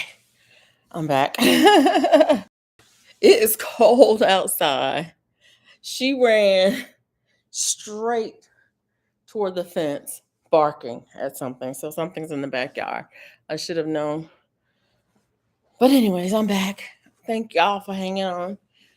Um, and it's cold. It's cold. I don't know what the temperature is, but it's cold. And MTT, don't say it's not cold, because I know that it's colder where you are, but it's still cold here. It's 33 degrees. That's cold for me. Anyways, the best thing about knitting and crocheting, no mistakes can't be undone and fixed. Every mistake can be used to learn. That is true. That is very true. You can definitely learn from your mistakes. Um, and um, and I have to remember to not use that particular way of increasing.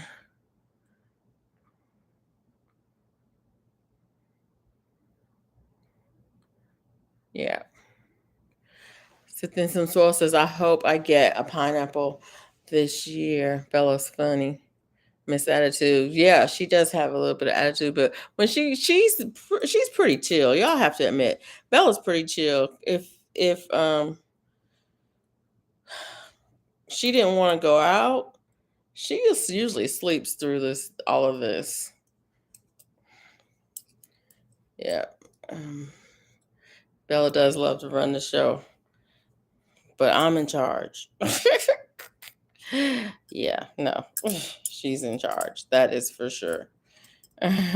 She is definitely in charge. Mike says we're close to 27. Oh, that's cold. I'm eating a frozen. You're eating a frozen smoothie. It's too cold for cold stuff. Definitely too cold for cold stuff. Um, oh, Mike, when are you gonna let go and get back on plan eating holiday junk? I have a little bit of junk left in my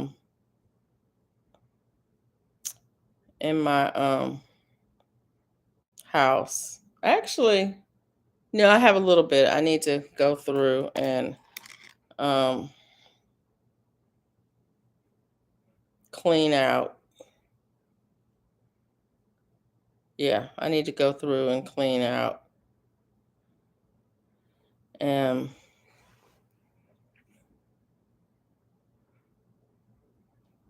get rid of some things so I can get back on track, because I had a wake up call today. Definitely had a wake up call today.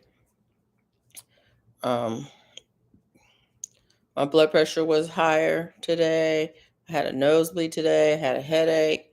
It's like, you are not eating right.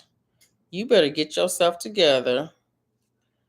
Um, because this is not working. That's what my body said to me today. This is not working for me. So get yourself together.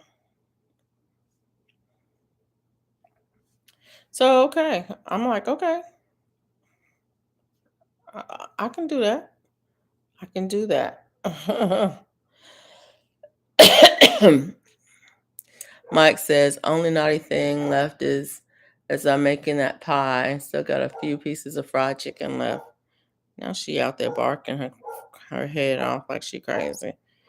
That girl, yeah, that part.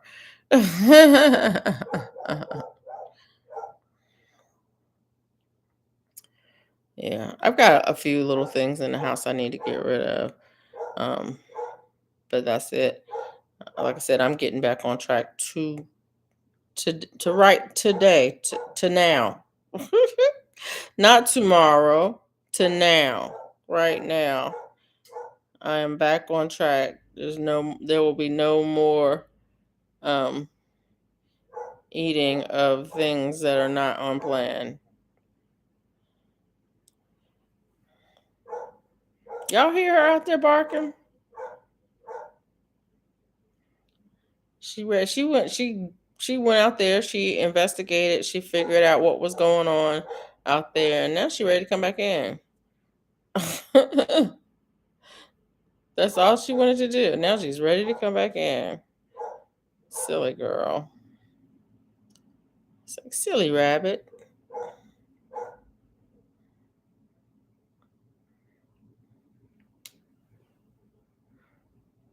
Yeah, yeah. Okay. All right, little girl. I'll let you back in, but you better settle down because I'm not trying to play with you today.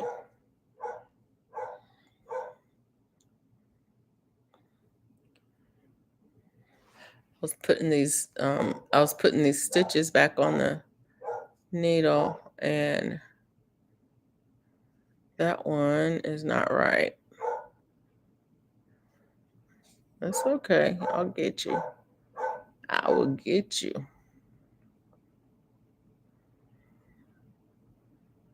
I'm ignoring her, y'all. She'll figure that out in a minute.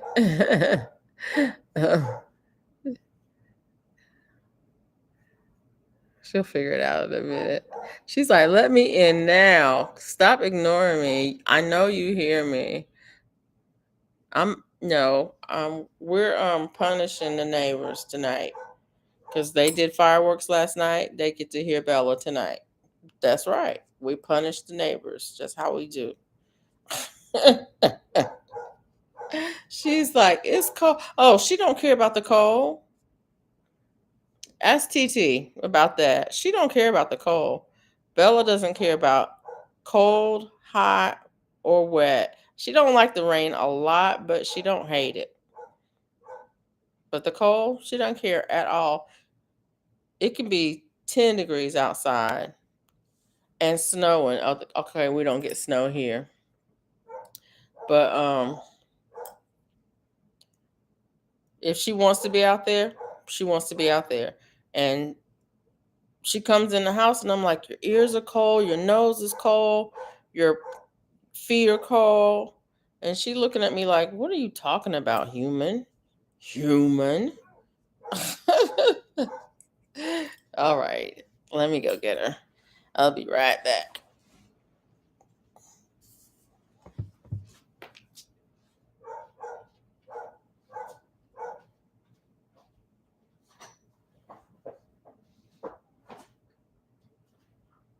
Hello. Hello.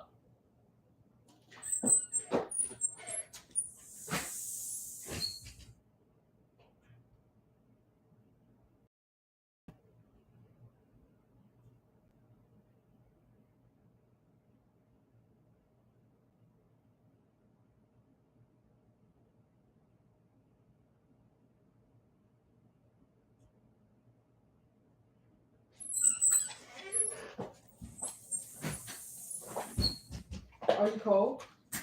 The people were worried that you were cold. You were not cold.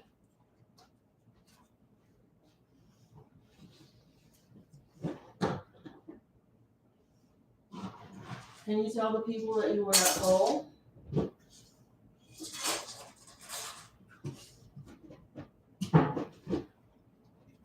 Okay. All right. You're good. I'm good. You're good. We're both good.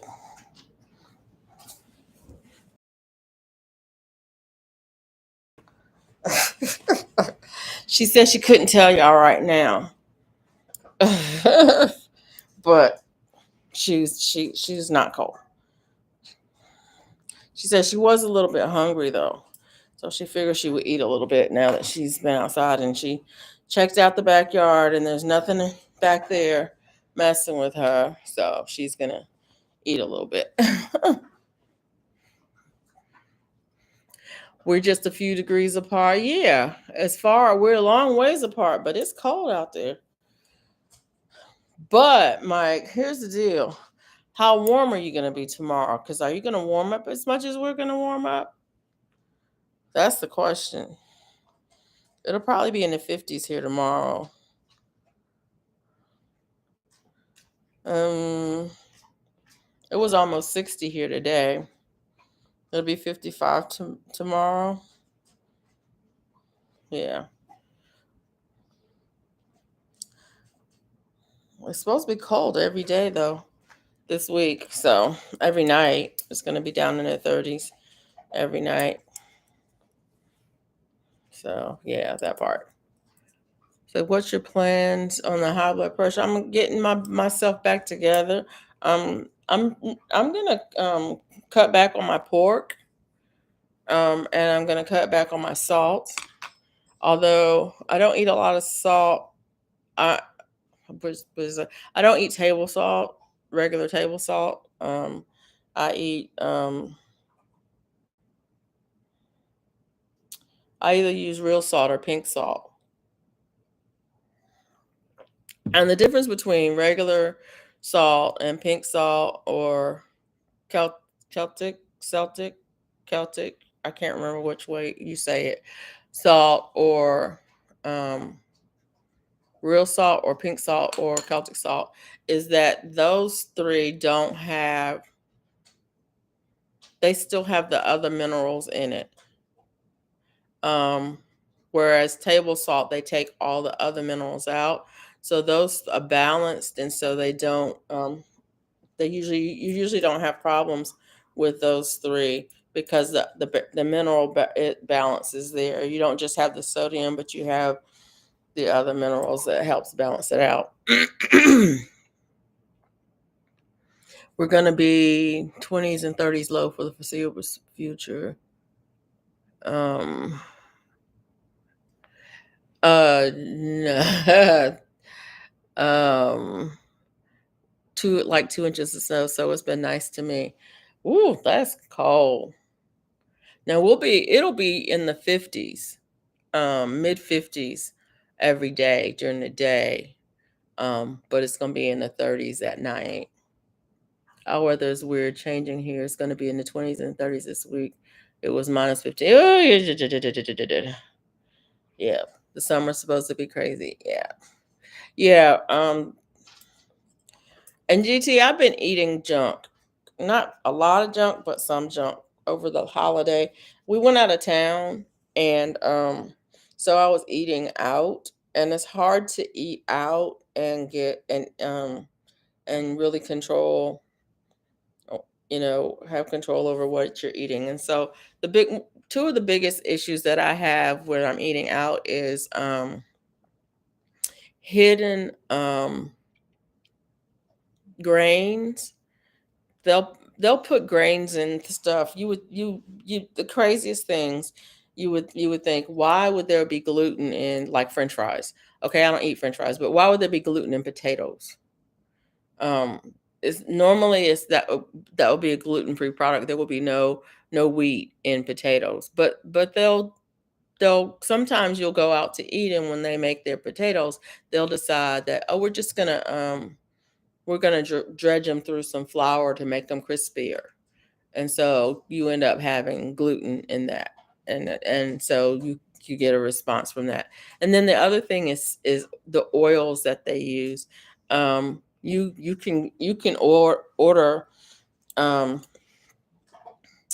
you know meat cooked however you want it, but if they're using even if they're using butter or beef tallow or something like that to cook your steak, um, they might still use canola oil or soybean oil or peanut oil to clean the grill of all things.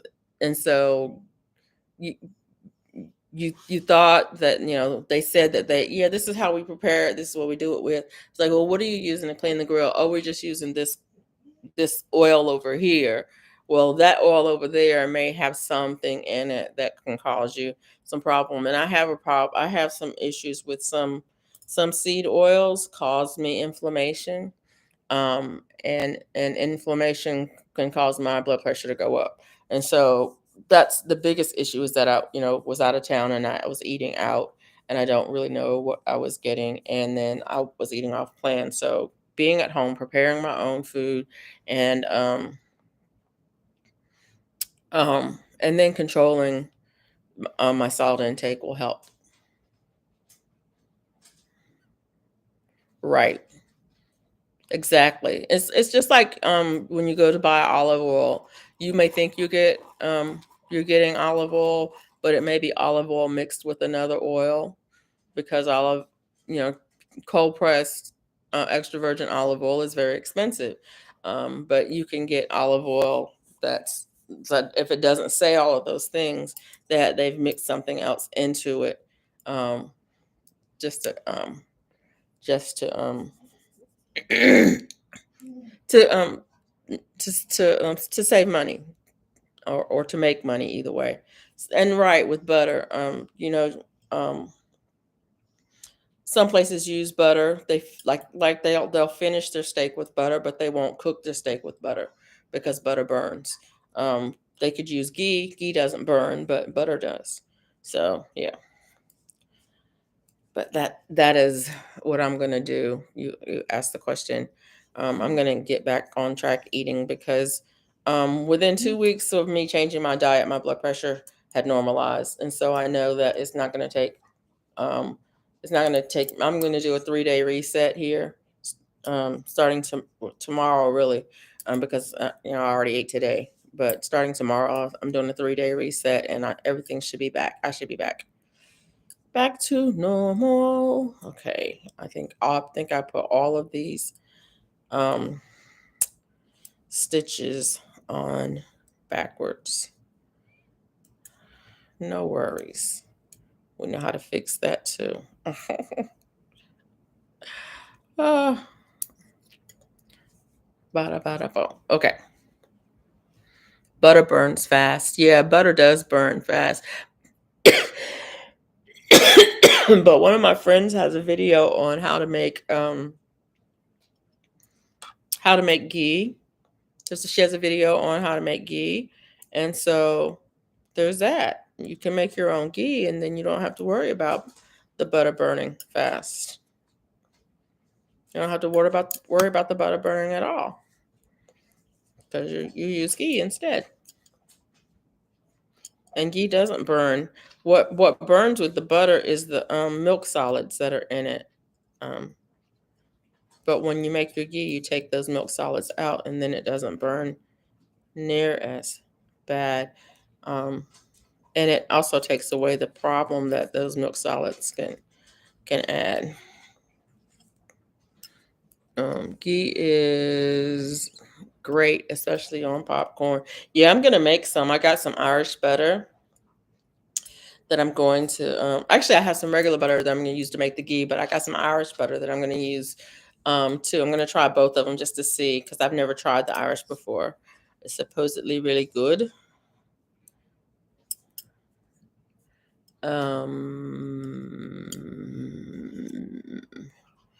Yeah, you guys are in the same. Are you guys in the same grow zone? Mike, you and GT in the same grow zone? I can never remember. I can't remember. Sit down, Bella. Bella, say hi to the people. She's like, don't start with me today. She said, nope, not today. Where's my t-shirt? I think I put it away. I made a t-shirt yesterday. It says, nope, not today. I need to do a video on that one. Both girls on 4. Yeah, I thought you guys were in 4. Um, these girl zones are really weird anyway. I think it was Brampton did a whole rant on grow zones. But grow zones are really weird because um I mean it's crazy to me how Washington State and Alabama can be in the same grow zone. But what's her name? I forgot her name. Um who used to I haven't seen her in forever. She used to do a apartment small space gardening, and she was in Washington, and she was in 8A, same as me. It's like, what? Yep, same as me, 8A. Why can't I think of her name? Do y'all know who I'm talking about?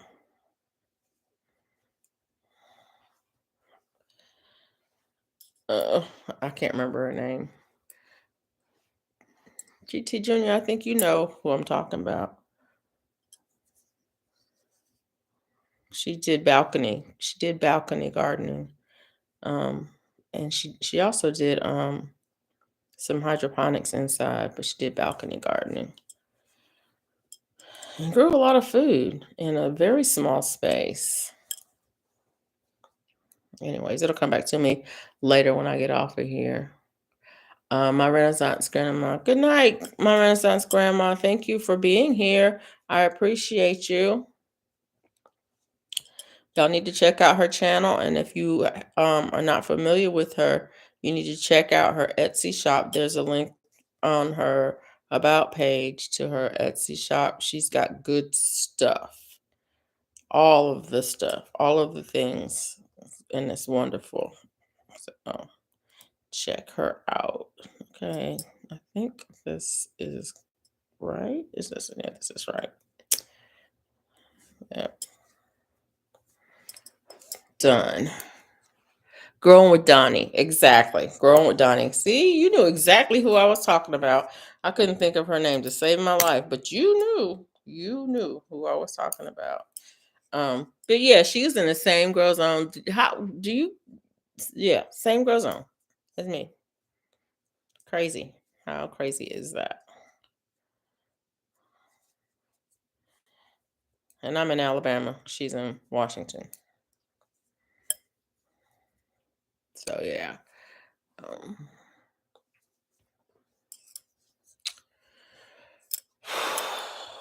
yeah. Okay. So I took it out and I'm back where I was before, and now I'm gonna do my increases. It took me a minute. Actually, I got to get right to the right place because I got my stitches kind of on my needles not quite evenly like they should have been. DT Junior says you redoing your moringa. Oh, you said you had a problem with your moringa. What happened? You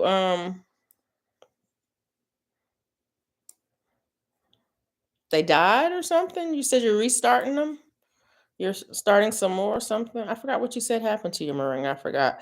I've got my moringa in the garage because it's really cold. I have two.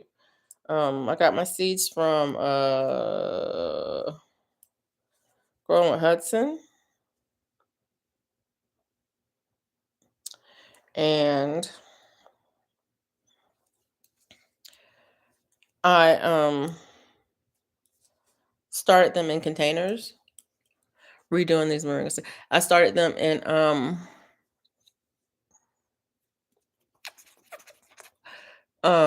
containers, and one of the containers is outside on the patio, but the other container is in the garage because I am hoping to keep the one alive, and I'm gonna let the other one die back and see, just to see what happens with that. I love that blessed seasoning. You need to, I think I've got 3 or 4 containers in my um from my last order still.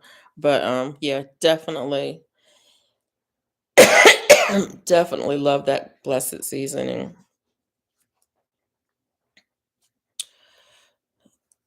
Okay. You should put the space heater in the garage to protect them babies. Um I had this conversation with somebody about a heater in the garage, and I forgot who it was. And so I can't talk about that no more. It was a very traumatic experience talking about it. So I can't talk about it anymore. Sorry, just saying. um, but yeah, I do need to get either a space heater or a heat lamp or something like that. um, for that. Right now I'm just seeing how it does in there. And if I have to do, because I know that a lot of people have the same or similar temperatures that I have, and they have them growing outside in containers, and they just die back, and then when it warms up in the spring, they come back. Um, so I'm hoping that the one outside will do fine, and maybe the one inside will do better. I wasn't calling any names, TT. Man, I was trying not to call no names. I was just saying that we had a whole conversation about um that kumquat tree, that citrus tree in the garage with the heater. I didn't even give any details about it because I didn't want nobody to get triggered or anything. Um, but yeah, there was a whole conversation about that. And it's okay. That is, it's okay.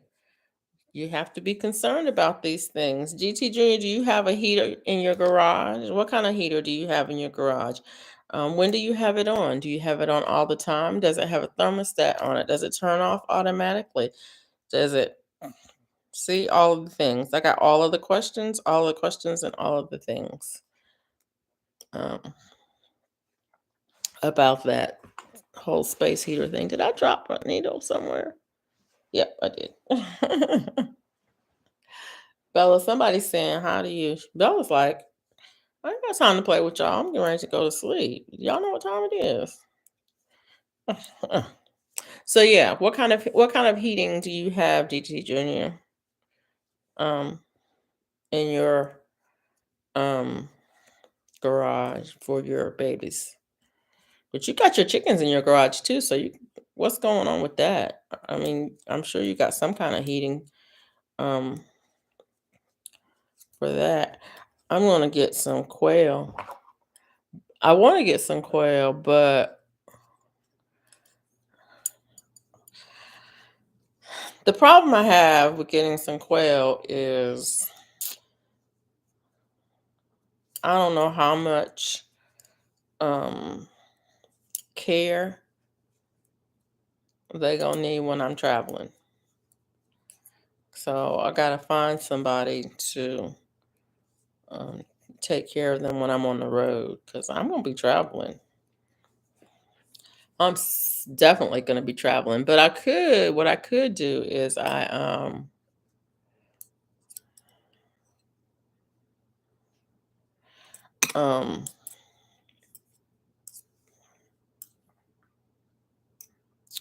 I could just get them because quail only take 8 weeks. I think it's 8 weeks to maturity for quail. So I could just get quail around, have quail when I'm not traveling, and then when I'm traveling, don't have quail. Put quail in the freezer when I'm not traveling.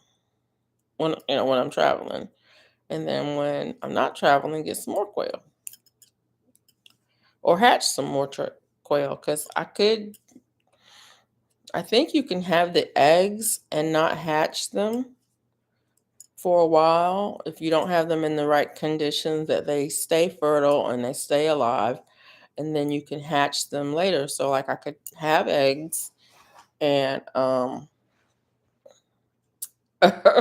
could have eggs and travel and then come home and put them in the incubator and hatch them and have quail while I'm home, and then um have eggs and have quail. And when I travel, put quail in the freezer, save the eggs out. And when I come home, hatch some more. Yes, that's what I said. That's what I said. It says it turns off automatically, but I had to adjust it when it was negative last week. Oh, okay. She looked at the camera a bit ago and then laid down. Yeah, she did. She jumped up on the sofa and got situated and then laid down. It's a garage heater. A lot of garages have heaters here in Alaska. Oh, okay. Not the freezer. That's the whole point. Hey, Drini. Welcome in. Thanks for coming by. Happy New Year. Are you okay, dear? Because I saw the game. Are you all right? I did talk about that at the beginning of the live, so people wouldn't come for me because I'm not trying to play with them. But are you okay? Uh, um, TT, the whole point of having quail is to have food. That's what quail are for. They're for food. They're not pets. They're for food. And we store our food, some of our food, in the freezer. Where else would I put them? I mean, I could put them in the pan. I could put them in the air fryer. But yeah, that part. I'm gonna tell you, like, my son told my friend, he was like, Miss Erica, I eat meat. She was like, yes, I know. But we're not having it today. He was like, okay. GT Jr., you getting ready to get timed out. I thought I would tell you. Let me be very clear. This is Alabama country. We roll Tide here, okay? That's what we do here. Don't come for me on my channel. You about to get time now. Drini, you okay? Are you okay? When I was house hunting a house with a garage, the guy kept his classic car and was nice. Wife was like, nope. Then another one had a pro garage. Nope. And she was mad. Ours is just a cold. No, it's just a cold box. Mine is a cold box. But you know what? It's keeping the frost off with that moringa tonight. Cold box, it might be.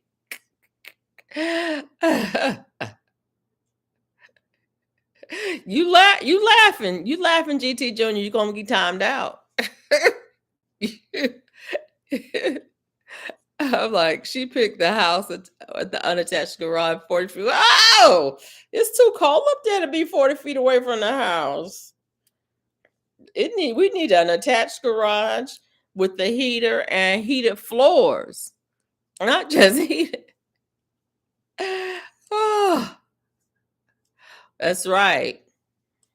That's right. It's all good. Win, lose, or draw. Roll Tide. Y'all know what them other letters stand for.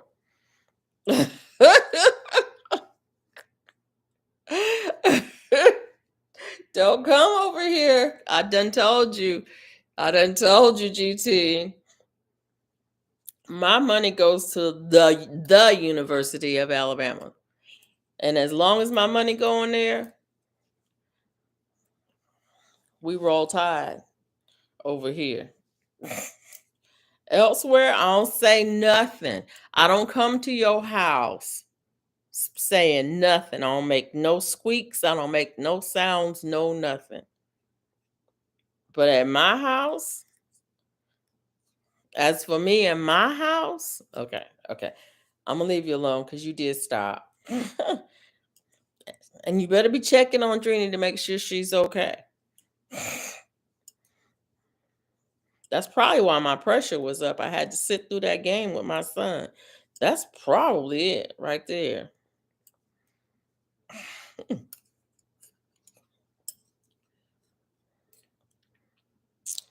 Talk on it. I don't like that either, but it's better. He's like, indeed, I want heated sidewalks, heated driveway too. That's right. I remember the first time I was at a place that had heated floors. I went to a retreat center in California, over in the Bay Area in California, and the place had tile floors and it was heated tile. Oh my gosh. It was so nice. And it was nice in the hall. It was in the hallways, but in the bathroom. That was so nice, having heated floors, heated tile floors in the bathroom. I was like, I need this in my life. I need this in my life every day. So, yeah, it was really nice.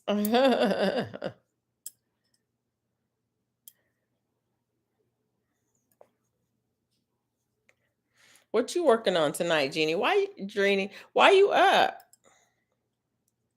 You can't sleep?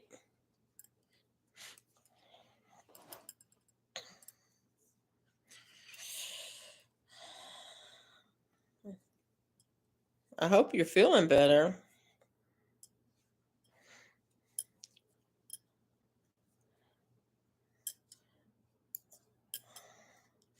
Okay, I need to put this down to make sure. Heated floors use less energy too. Really? I don't know about all of that, but I do know one thing. They sure feel good on your feet when when it's cold out. I don't know about the energy usage, but they feel good when it's cold. Even, it wasn't even that cold when we were in California. It wasn't that cold, but it was really nice. Um, it just felt really nice when you hop out the shower and the towels are warm. Yeah.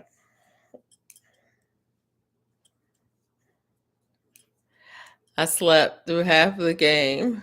Gonna try out to go in the next 30 minutes. Oh, okay. Um, yeah, I was working on a hexagon cardigan during the game. Got that finished today. I'm happy with it. I might make another one. I like making those for some reason. I like wearing them too. I got a couple that I wear. I've given one away. I've got three. I think I have three. So that was number 5.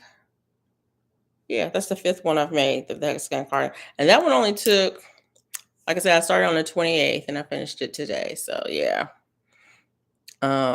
Gigi says I undid the shells on the moringa this time like before. I don't remember if I undid the shells on them when I did it. I just did the paper towel method and mine germinated really quickly. Um, so yeah, I do have another hydroponic garden that I need to set up. I didn't set it up yet, but I'm going to set it up um, because I still want to put some herbs in there.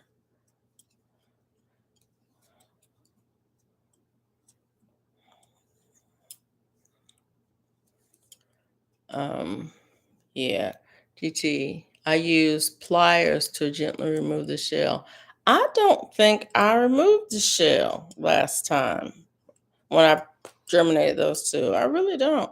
I mean, I know you can, but I don't think you have to. I think they will germinate either way.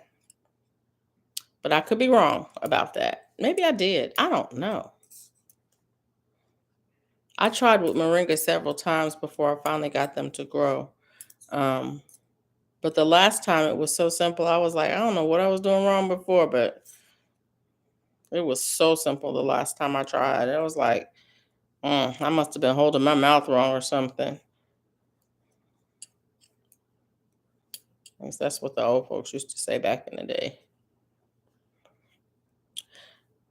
I have a question for y'all. What is the craziest question you've ever been asked? Um, that you just wanted to look at the person and go, "What? Wait, what?" I used to work. Um, one summer I worked at the Cradle of Forestry in America up off the Blue Ridge Parkway, and I worked at the visitor center, and so people came in and they asked questions all the time. And some of the questions make sense, but sometimes the questions didn't make sense. Like when people come in and they will ask you, when do you turn the waterfalls on? That kind of makes sense because a lot of places you go, the waterfalls are water features. And if you're from, I guess, cold places, places that get cold and icy, you might not keep the water features on year round. You may only have them on seasonally. But when you work on a national park or national forest, where the water features are naturally occurring, you don't turn them on and off. But that one's not a crazy one. That's a legit. I think that's a legit question to ask. When do you turn the waterfalls on, off? They're natural. We don't turn them on and off. They're there all the time. Well, don't they freeze? Yes, they do freeze. And when they freeze, they're ice. And when it thaws, then they're waterfalls again. you know? So, not a big deal. But the question that got me was, you're looking out at this mountain and somebody asks you, and it's a rock face on the mountain, and they ask you, has that rock face always been that big?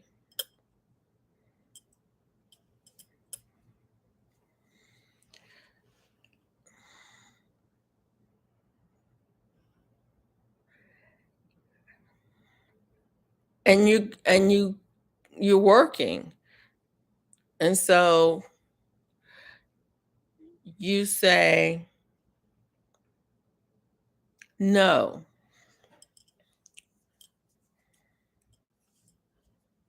it hasn't always been that big. It used to be bigger, but erosion happened and now it's smaller. GT Jr., stop laughing. You laughing at me. But you have to say it. He's shaking his head. Has that rock face always been that big? No, it hasn't. It used to be bigger. Millions of years ago, thousands of years ago, it was bigger, but erosion has happened over time and it's smaller. Cuz that's the answer, right? That's an answer, right? I think that is the craziest question I've ever been asked. It's not really even crazy. It's just it left me thinking, how can I answer this question and not be rude or disrespectful and maintain my and be professional about it. Especially when you got your coworkers standing across from you, making faces and laughing and doing stuff. And then they come back to you and say, when I was a little boy, that mountain was the size of a cabbage. It's gotten bigger every year. Anyways, so my question to you is, what's the craziest thing anybody's ever asked you before? And how did you respond to it? DT, why you laughing so hard? He laughing hard. That's the kind of yahoos I used to work with who would say stuff like that. When I was a little boy, that mountain used to be the size of a cabbage. It's gotten bigger and bigger every year. He said, oh, used to be underwater too. It might have been flat millions of years ago. Anyway, That might not be the craziest one. That's just one of the ones that I've gotten. I've gotten some really weird questions asking me uh, over time, different ones. And yes, GT, I can maintain a straight face if I have to because it's very important to maintain a straight face. When people be trying you, you have to maintain your face and say, "Don't come at me." You have to maintain that face.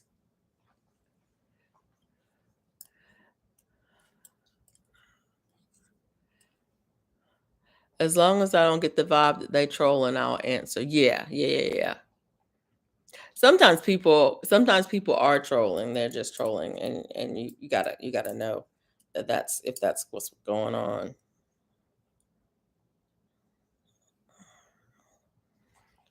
I don't think that's big enough. I'm gonna make it bigger. Oh, Jeannie said, why I keep saying Jeannie? A guy asked me one time, "Is mine the biggest you've ever seen?" Okay. You said no. It's the smallest. Yeah, that. Even if they trolling, somebody else might benefit from the answer. That is true. That is very true.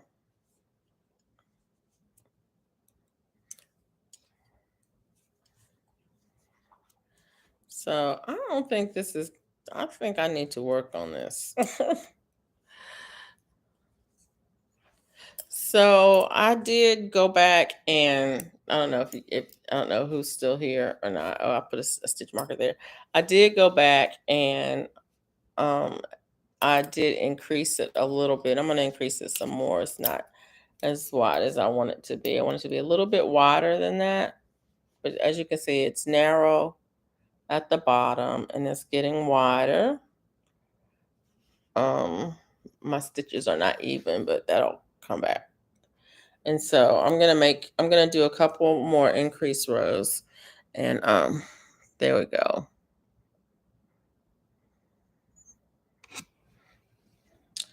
And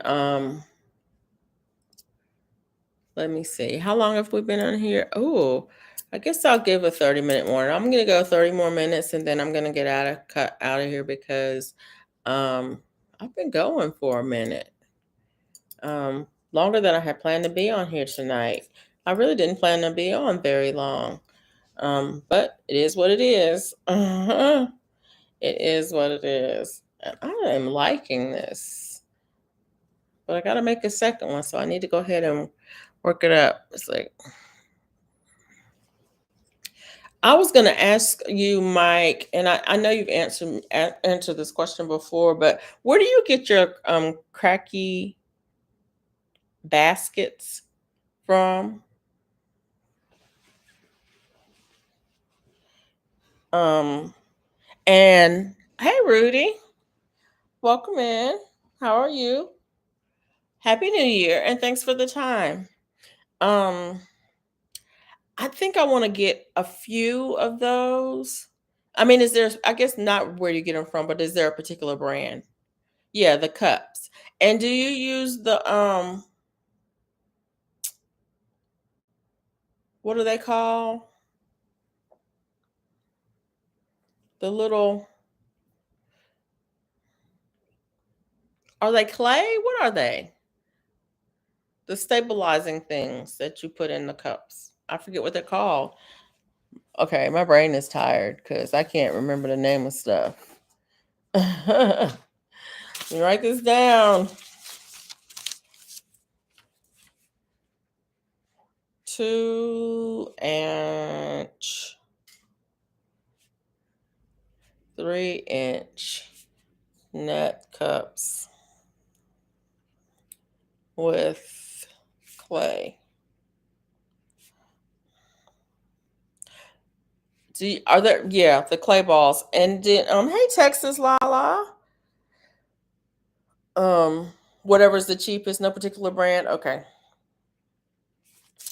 And how do you clean them before you use them? Do you just do the clay balls, do they have to be soaked before you use them, or just washed, or just rinsed, or whatever? Welcome in, Texas Lala. Appreciate you being here. Happy New Year. GT Junior says they're dirty, so they need to be cleaned somehow or another. And now you use, I'm cold. Um, you use peroxide solution, right, Mike? When you do your systems and setup, I've been using Star San sanitizer. I clean them first and then I sanitize them with Star San, only because I have a bunch of it because I use it for making wine, but it's a sanitizer. Um, I don't even know, but I know it's you can use it to make wine when you're making wine for sanitizing your bottles and all of your equipment and stuff like that. So I'm sure it's not going to hurt the system. So he says I buy wide mouth jar, plastic wide mouth jar lids and drill holes in them to put on a mason jar. Okay. And I have some jars that I want to use. That's what I was thinking. I've got some jars that I was thinking I might want to use for a few things, not much, just a few little things. And I would need some baskets and some clay balls for those. And but I have but it's not urgent. It's one of those things that I just kind of want to do to try out some stuff. And so I'll see. Um 3% peroxide if super dirty. Use a professional strength vinegar to get really clean. I don't have any professional strength vinegar, but I do have Star San. Um, and because I have a bunch of that and I haven't been making wine, it's like I might as well use it for something. Um, but that stuff is strong. It's kind of an acid. I think it's a kind of an acid. And what? Oh, and so I have to be real careful when I use it. I really should wear gloves when I use it because, yeah, it's like, yeah, it's almost like a bleach solution, but it's not bleach. It is that. You can use alkalizer tablets. I bought clay from Facebook Marketplace. It was cheaper for me. Yeah, people be ambitious trying to start hydroponic, but they don't stop. But didn't wait a minute, hydroponic, but didn't they stop? So I picked it up. Oh yeah. Facebook Marketplace is a good place to pick up a lot of stuff because people do citric acid works. Yeah. Yeah. I have, you know what? I do have citric acid. I don't know what the solution. I'd have to get some I'd have to figure out how to make the solution. Um I understood GT Junior. I understand that um Facebook Marketplace is a really good place to get to pick up things from people who, you know, like you said, they get ambitious, and or for whatever reason they decide that they're not going to do what they said they were going to do or whatever. And I haven't used it to get rid of things, but um I've definitely picked up a couple things. That's where I got my Cricut from. For crafting, I have a Cricut machine, um, and brand new in the box Cricut machine and heat press for less than $300. Brand new in the box. Um, Facebook Marketplace, and yeah, that was last year, last Christmas. It was right around Christmas time when I did that. Yeah. Well, before Christmas, because the guy who sold it had gone, they were on, I guess they were on sale at Walmart, and he had gone in and picked up a couple for his daughter and his wife or whatever. And then he needed the money. And so it was a really good deal. Um, yeah. Mike says I use dish soap on the mason jars as long as it's well rinsed. Yeah, yeah. That's what, now for the jars and containers and stuff like that. I will use soap on them, but then soap is for washing and cleaning off debris and things like that. But I come back with um Star Sand to sanitize them. That sanitizes it.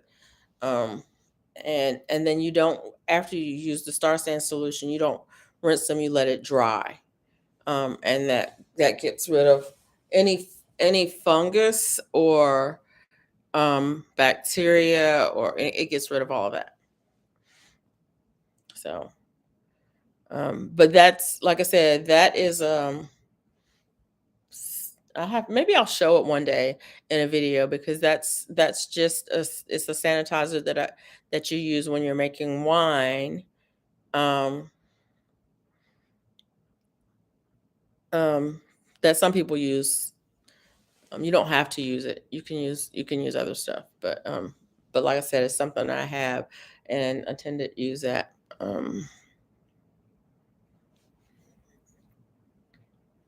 was trying to think if there was another question I had about hydroponics. You guys are the experts on that. I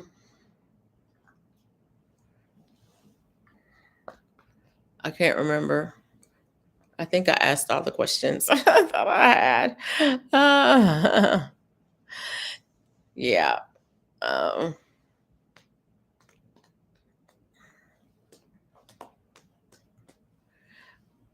wow.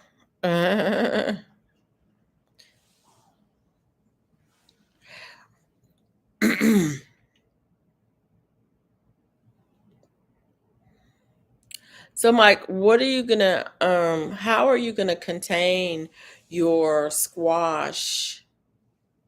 Use Aero Garden food. Oh, wait a minute. I missed the question. Sweet Thumb, I'm listening, but I need to go back and take notes. Use Aero Garden food, 5 milliliters per gallon water, even cracky. Oh, okay. Microgreens next for me. Okay. That's good. I missed something.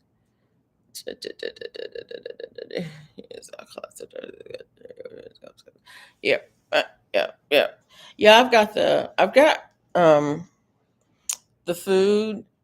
I've got plenty of food. And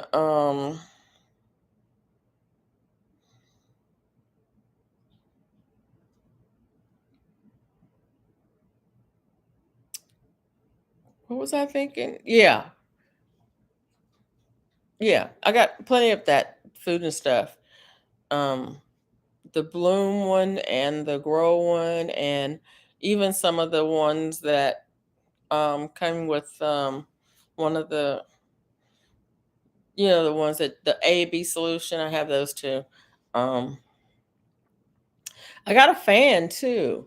Um, that I was thinking that, if I did use the containers, um, where they're not in a unit, I do have a fan that I can put on them. I've got lights. I got everything. I have everything. I got all the stuff. It's like I got all the stuff. Mike says I built a rack um to grow squash in last winter. Oh yeah, I did see that. I forget that I saw that. Um and you were showing how yeah, it works. And how you've got enough room to grow large things. Oh, and I got to do a video too, because I have like the tomato cuttings that I have, that's in the hydroponic units that I have.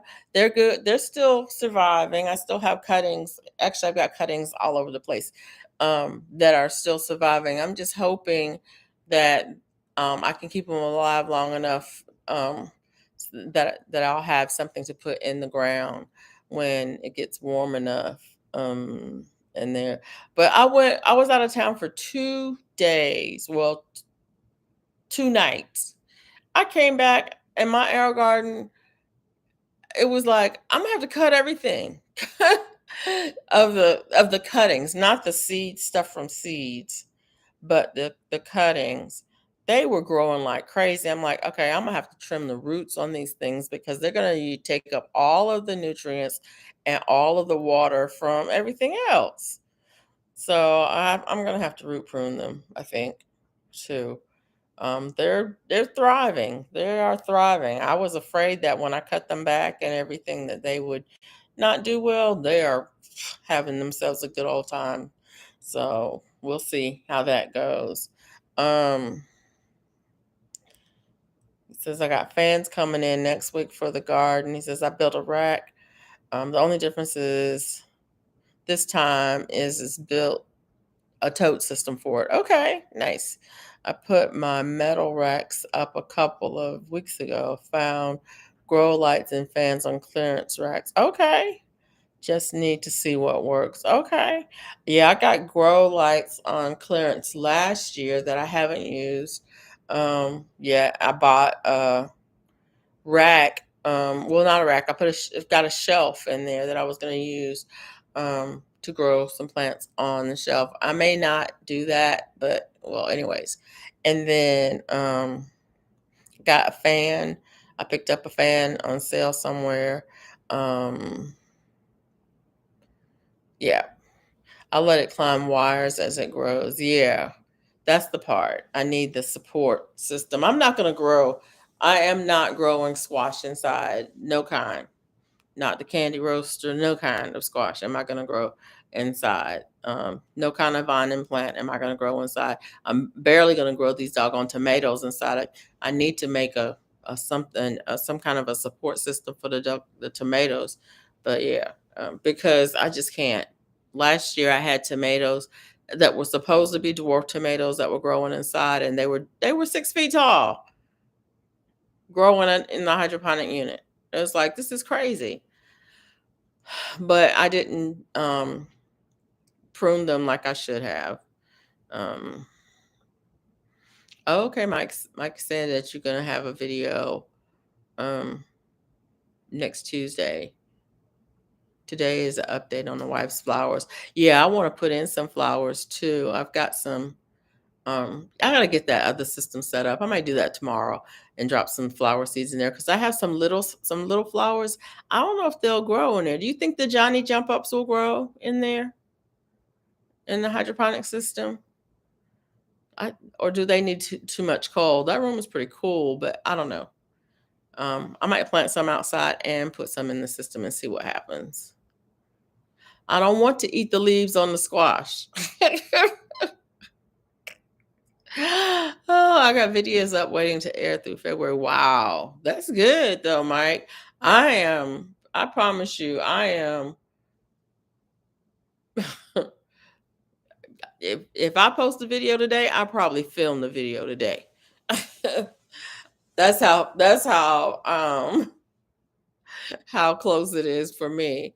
I do have some videos that I have filmed earlier that I've never posted that I probably never will, but yeah, generally it's within a day or two that I post them because um I just don't think about doing things ahead of time like that. I don't really have a schedule down. I kind of go by kind of random. I don't have a schedule. Do you have a filming schedule? Does anybody have a filming schedule? They said people said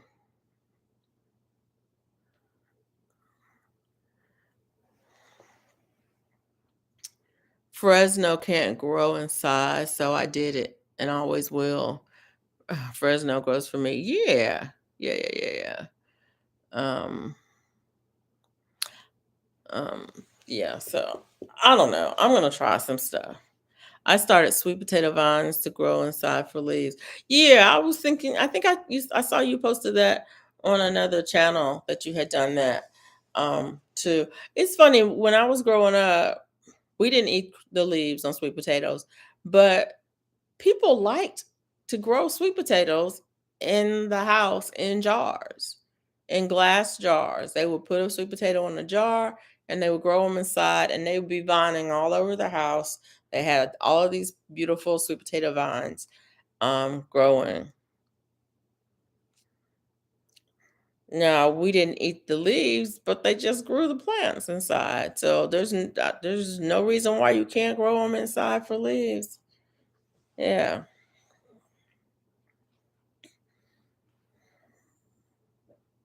But I don't know about those they're little violas.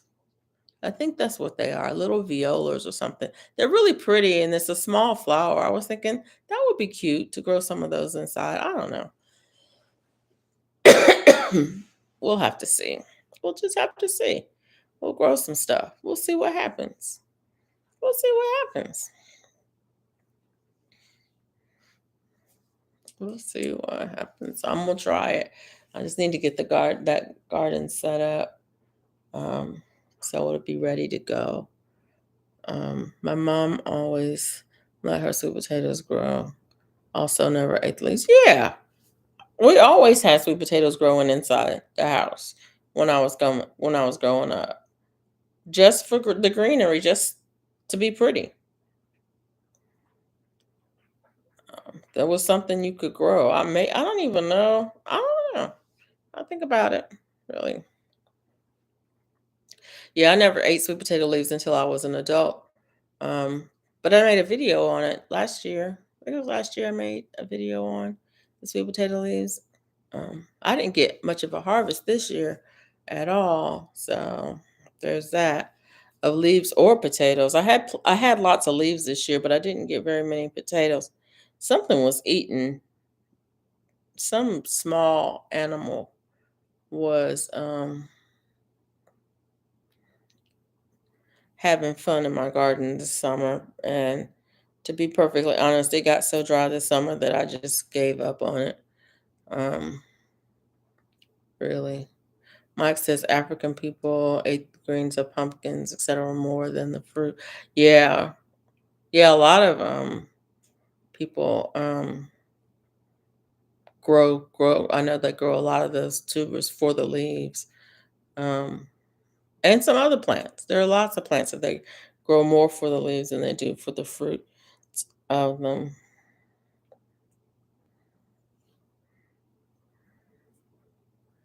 But you do have to be careful because there are a few plants that you can eat the fruit, but you cannot eat the leaves. And so I wouldn't just go. Um, I I would check before I would, harvest and eat the leaves on a plant.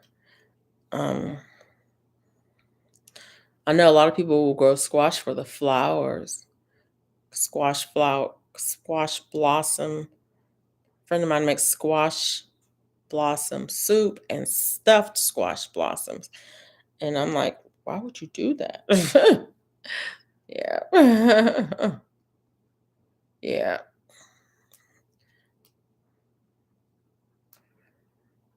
Plants are kind of funny though when you think about it because a lot of plants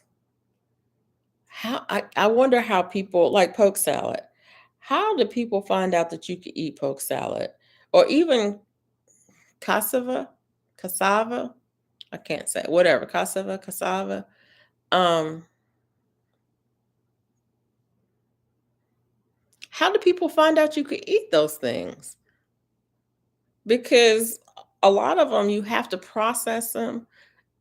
Like poke salad, I think you have to boil them how many times and pour the water off before you can eat them. And same thing with I think cassava root. You have to um I think you have to grind it and soak it and pour the water off and then dry it and then grind it again and or pound it or something to make a flour before you can. I'm like, really? You can't just dig it up, wash it off, cut it, and eat it, or it'll kill you. Who is the first person? They're dead. Who tried it, and how did they figure out how to um prepare it so it wouldn't kill you? Like, who's the first person who did it and survived, and how did they figure out the process? That's what I want to know. Somebody figured out if you leave acorns in a stream for like 2 weeks, you can eat them. Somebody was asking me about all of the acorns in my yard because I had so many acorns that we threw out, and they were saying, "Well, can't you make acorn flour and da da da da?" And I'm like, "Yeah, but it's a whole process. It's a whole process." And I'm not trying to. I'm like, I wouldn't starve to death ever, but it's a whole process. Who thought giant spiders would be good? Yeah. Yeah. Some people make acorn flour. I guess they have a lot of time on their hand. I think you have to soak them for, well, it depends on which oak tree it comes from. I think red oak trees have more tannins than in the white oak trees, but even the white oak, I think you have to soak them for a period of time before you can roast them. You can dry them, roast them, and then pound them to make the flour. It's like, really? That's a lot of work. I've seen people make acorn flour. I guess they have a lot of time on their hands. I guess so. Yeah, I don't know about those. It was the same thing about um the animals too. I mean, there's some animals, I mean, like lobster and crayfish or shrimp and crab and those kinds of things. But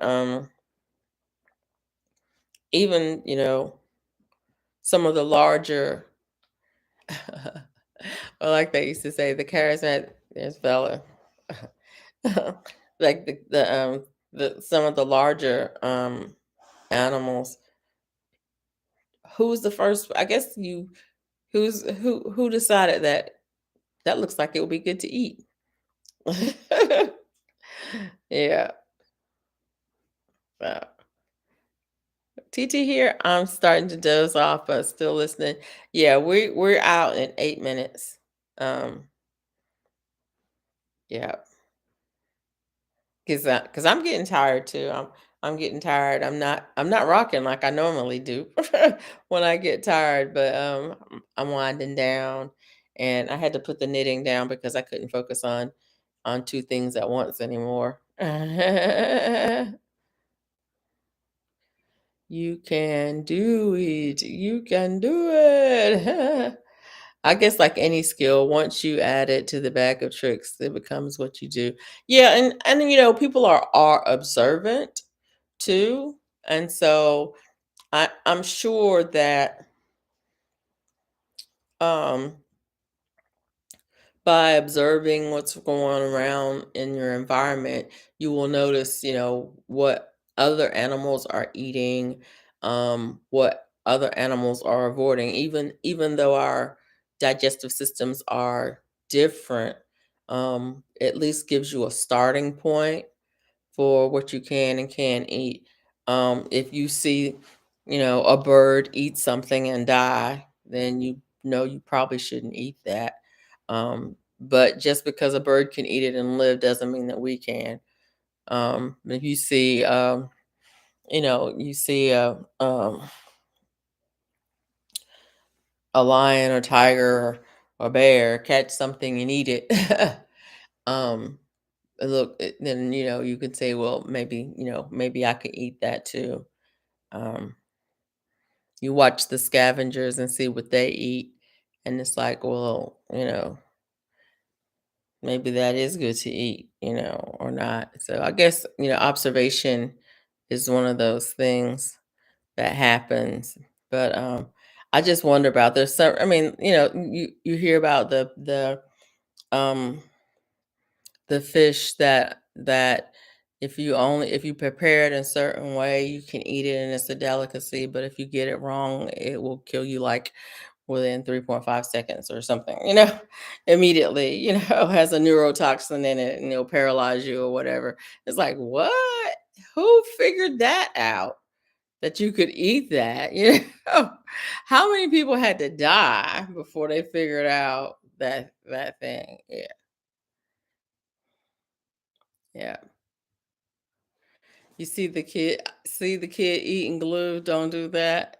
That glue was sweet. That school glue that came in the tub, it was sweet because I tasted it. Yes, I did. I admit it. But I didn't eat it. I tasted it and I was like, this stuff is sweet. But they put their nasty hands in that jar. I'm not eating that. It was minty too.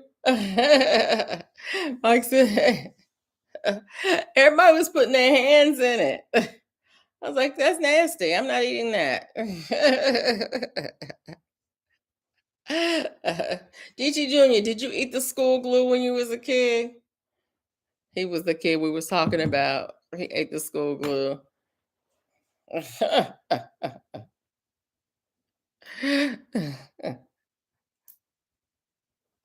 Of course, he said. But everybody was putting their hands in it. That was nasty. He said, duh. Fugu is the fish. They kick the liver, you die. Yeah. They nick the liver, you die. Yeah, yeah, yeah. Sweet Thumb says, I never ate it. I did taste it. I'm not going to lie. I tasted it. It was sweet, but it was nasty. I'm just saying. Because everybody was putting their hands in it. I was one of those people who was like, mm-mm, that's nasty. Mm-mm, that's nasty. Germs, all them dirty, grimy kids' hands, and kids be nasty. They have what did my pediatrician said? Every germ known to man, no, every germ known to mankind, and some yet to be identified, live in a daycare center. Yes, yes, sweet girl. Yes, you are. Go sleep. Sweet sometimes I'm not a picky eater, so it's maybe now on the menu. He said I never ate it, but it might be on the menu.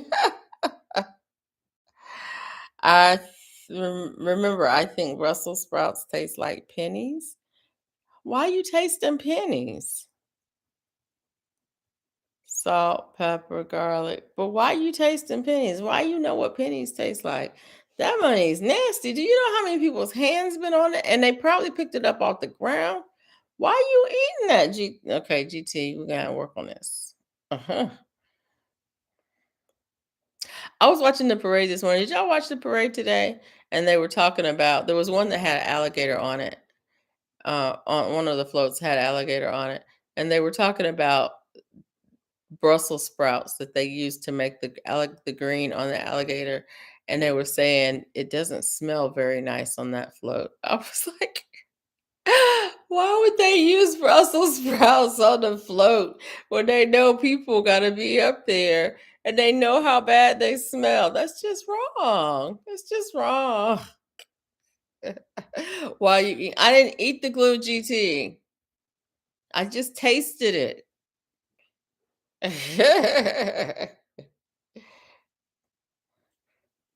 It was already on my hand because I had to do my project, and I said, "Oh, let me taste it. Oh, that's nasty. It's sweet, but it's nasty." Right. Can you imagine those people on that float that gator on it had all them Brussels sprouts to make that gator green on it, and they had to smell that for 5 whole miles of that parade. Anyway, that's what I got out of watching the parade this morning. Let me wrap this up. See, we talk about some weird stuff now. That's what happened. That's where my brain goes sometimes. It's like, what are you talking about? But anyways, thank y'all so much for being here. I appreciate you. If you did not hit the thumbs up button, go ahead and hit that thumb for me, please. And if you want to hit the thumbs down, go ahead, hit that too, but hit it twice. Um, I will be back live next Sunday night with Sifting Some Soil and more on I think we're probably gonna do a co-stream, so we'll be on both channels. So come back and join me. And then I will be back next Monday night on my channel, probably on YouTube Live, probably not on StreamYard, but YouTube Live. So come back and join me. I will be posting videos this week, at least one video this week, and some shorts. Probably got a short coming out tomorrow on some of my latest crafting stuff or whatever. Check out my videos. Have a good night. Have a happy new year. And I'll see you next time. Bye now.